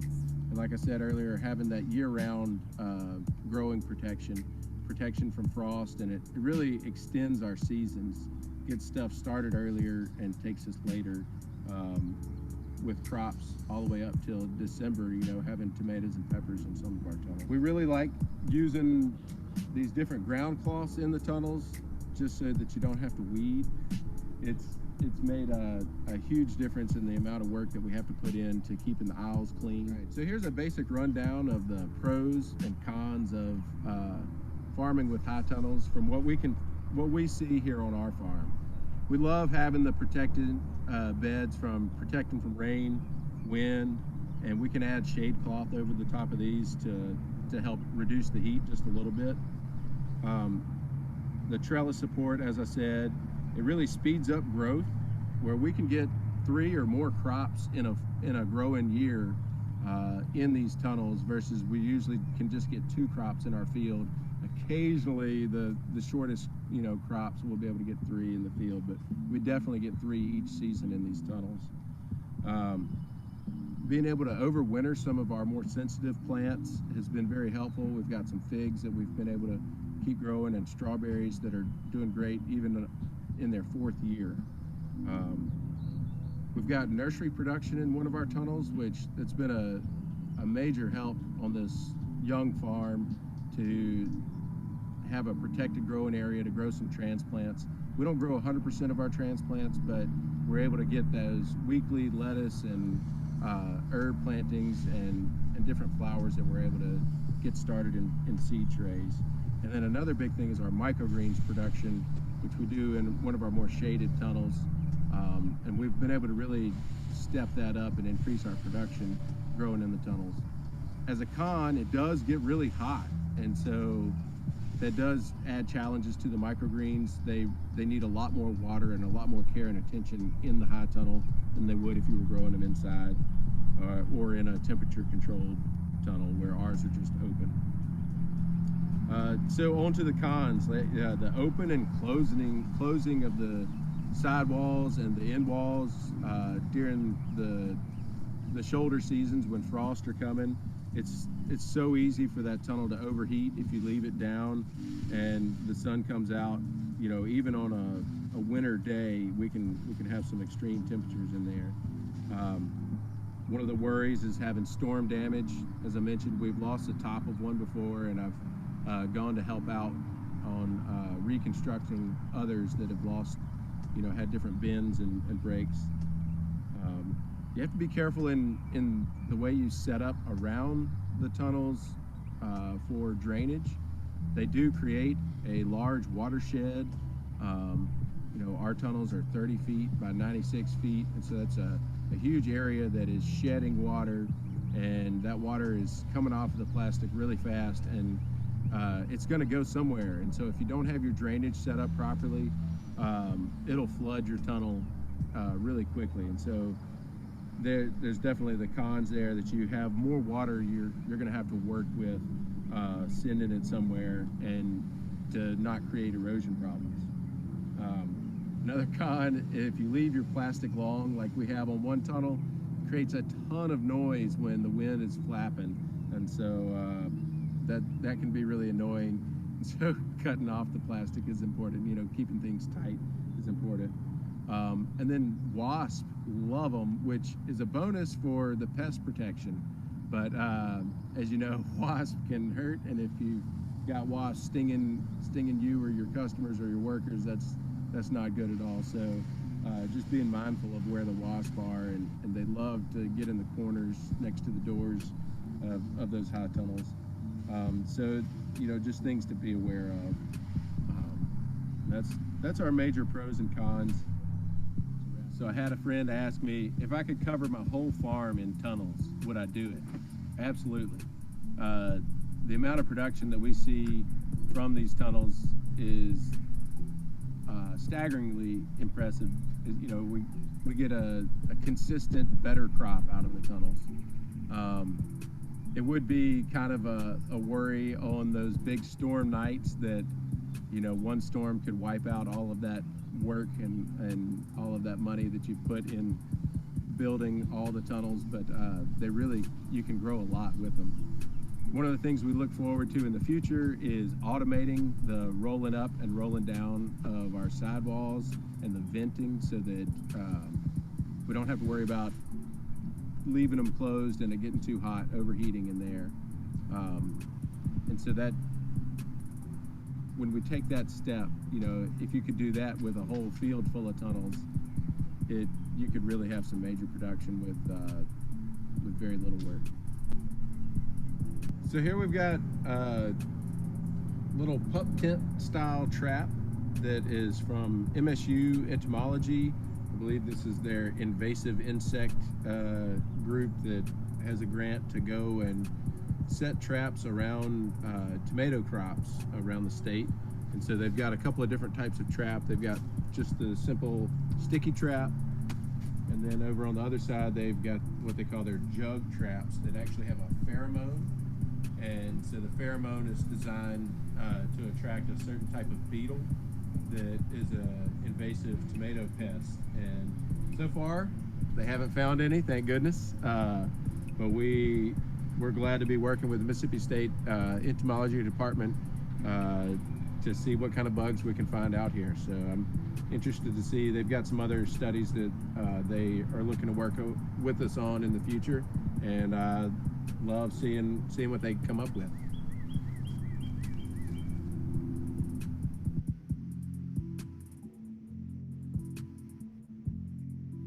All right. Awesome video, and your farm is gorgeous. Thanks. It flows. There's good times and bads. But yeah, if there's any other questions, I'd love to answer. We love growing in our high tunnels. I have been building them and constructing them myself, as I said. And I'm happy to answer questions if people have questions about building them and kind of what it takes for that. You know, definitely listening to all of the things that y'all have brought up today, there's tons of great information. And like you said, this could be a week-long workshop on how to grow successfully with high tunnels. And there's so many things that you'll learn as you use it. Learning how to use wiggle wire to keep the plastic tight. What is wiggle wire? It's the channels along the side a little wire that you can hold the plastic down with. There's so many pieces, but we really get a lot of production out of our tunnels. And like rainy days like today, this whole week, we've been able to keep our crew busy, and we've been able to focus on pruning and weeding and trellising even on the rainy days. A little sketchy. We try to not be in there during lightning. So I don't know how big of a concern that really is, but I don't want to be in there in a lightning storm. So I don't ask my workers to be in there either. But it's great to be in there on a rainy day that's mild rain. So somebody asked, how many people help you build, maintain, and manage your farm? So I've got one full-time worker that works with me, and he and I have constructed tunnels, just the two of us. But I have like I guess today, 6 part-time people that are helping me. But generally it's just one full-time besides my full-time, and then 2 part-timers and then at peak season now, as we're into the summer, we've got a lot of part-time help that are students. How many acres is your farm? Total acreage of vegetable production is only about 4 acres. Only 4 acres. Yeah. Well, knowing like Native Son has 32 acres. So like there's lots more, but yeah, 4 acres of actual production area that we're using, and we're on leased land. Nice. Somebody has asked, Tina has asked, what have been some of your biggest challenges? For us being on leased land, we don't have a great water source. And so we're currently working with the NRCS. They have given us a grant to put in a well, but getting a well driller on site, I've been calling every month since October and haven't had any luck with that yet. They say they're coming. I don't know when yet. And so building the infrastructure with minimal debt has been a challenge. I'm more debt averse and have been in the past. I've taken on more recently, but up till 2 years ago, we didn't have any farm debt ourselves. So the challenges of building your dream farm with no funds, it takes time. So what is the dynamic of having semi-permanent structures and then even like something as permanent as a well on leased land? As far as the tunnels go, I feel like I do have a 10-year lease, and I could move them. In fact, I've constructed them all and moved them, a couple of them around a couple of times. The tunnels, it's not that big of a deal for me to have to move. I mean, it's going to be expensive, and I'd hate to do it before the plastic goes bad. But as far as the well goes, I think it's going to really benefit us. And if we can get 5 years out of it, I think it'll pay it back, within that 5 years. I hope that we're able to stay there longer, and we should be able to. All right, thank you so much. Okay, we're about 5 till noon, and I know it's lunchtime, but so now is your opportunity. If you have any questions for any of the speakers today or comments, feel free to unmute yourself or to hit up the chat. Again, I'd just like to remind you and ask you and plead with you to please fill out the program evaluation link. I know everybody hates to do that, but it's really important for us, and it will help us inform how we can serve your needs in the future. If you found value in today, if this is something else you would like to see, if you would like to see us expand on this program, I think that everybody that participated today would be happy to continue to share information. Also, if you could drop your name and email in the chat, that would be great. And that way we can let you know when things are posted and keep you abreast of how that goes. We'd really appreciate it. So does anybody have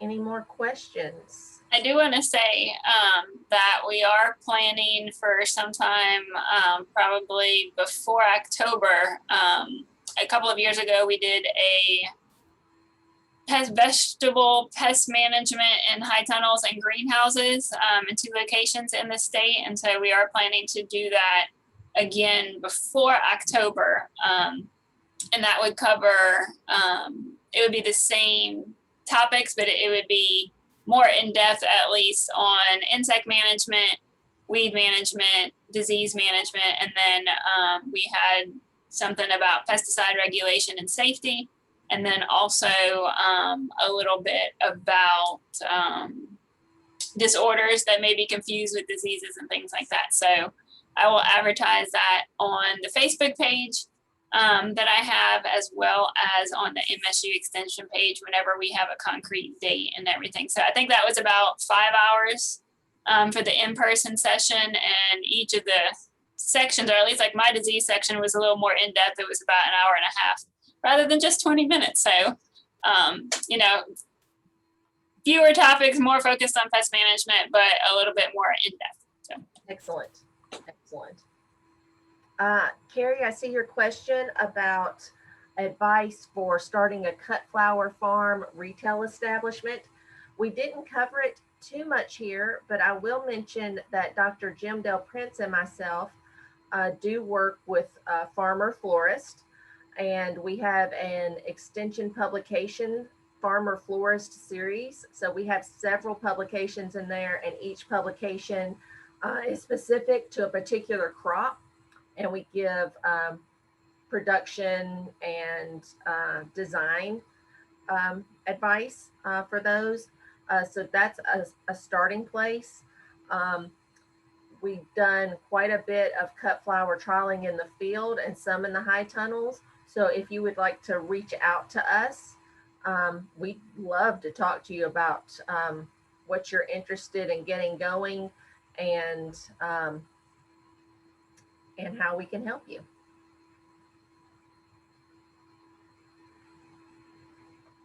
Sam, do you see the question about on your leased land, do you pay rent or a portion of your harvest?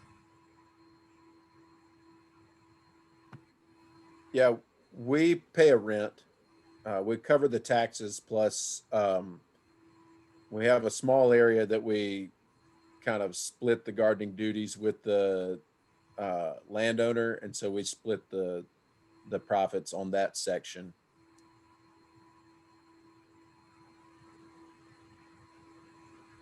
Awesome. Any other questions?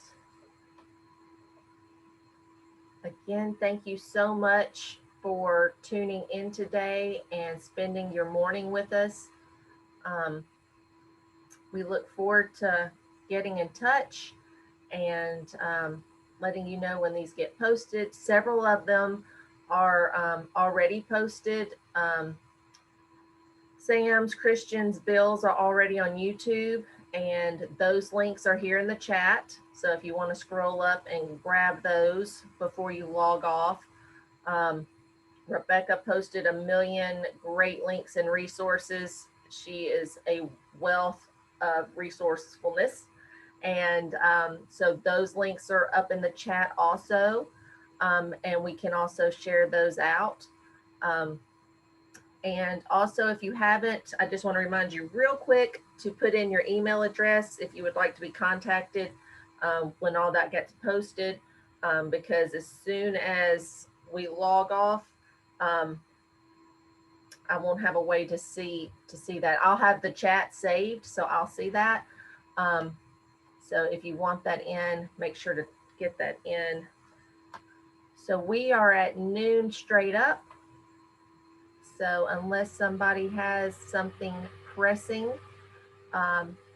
we are going to log off. And again, I appreciate all of the presenters, all of the attendees, and all of the support, and we'll be in touch. Have a great day.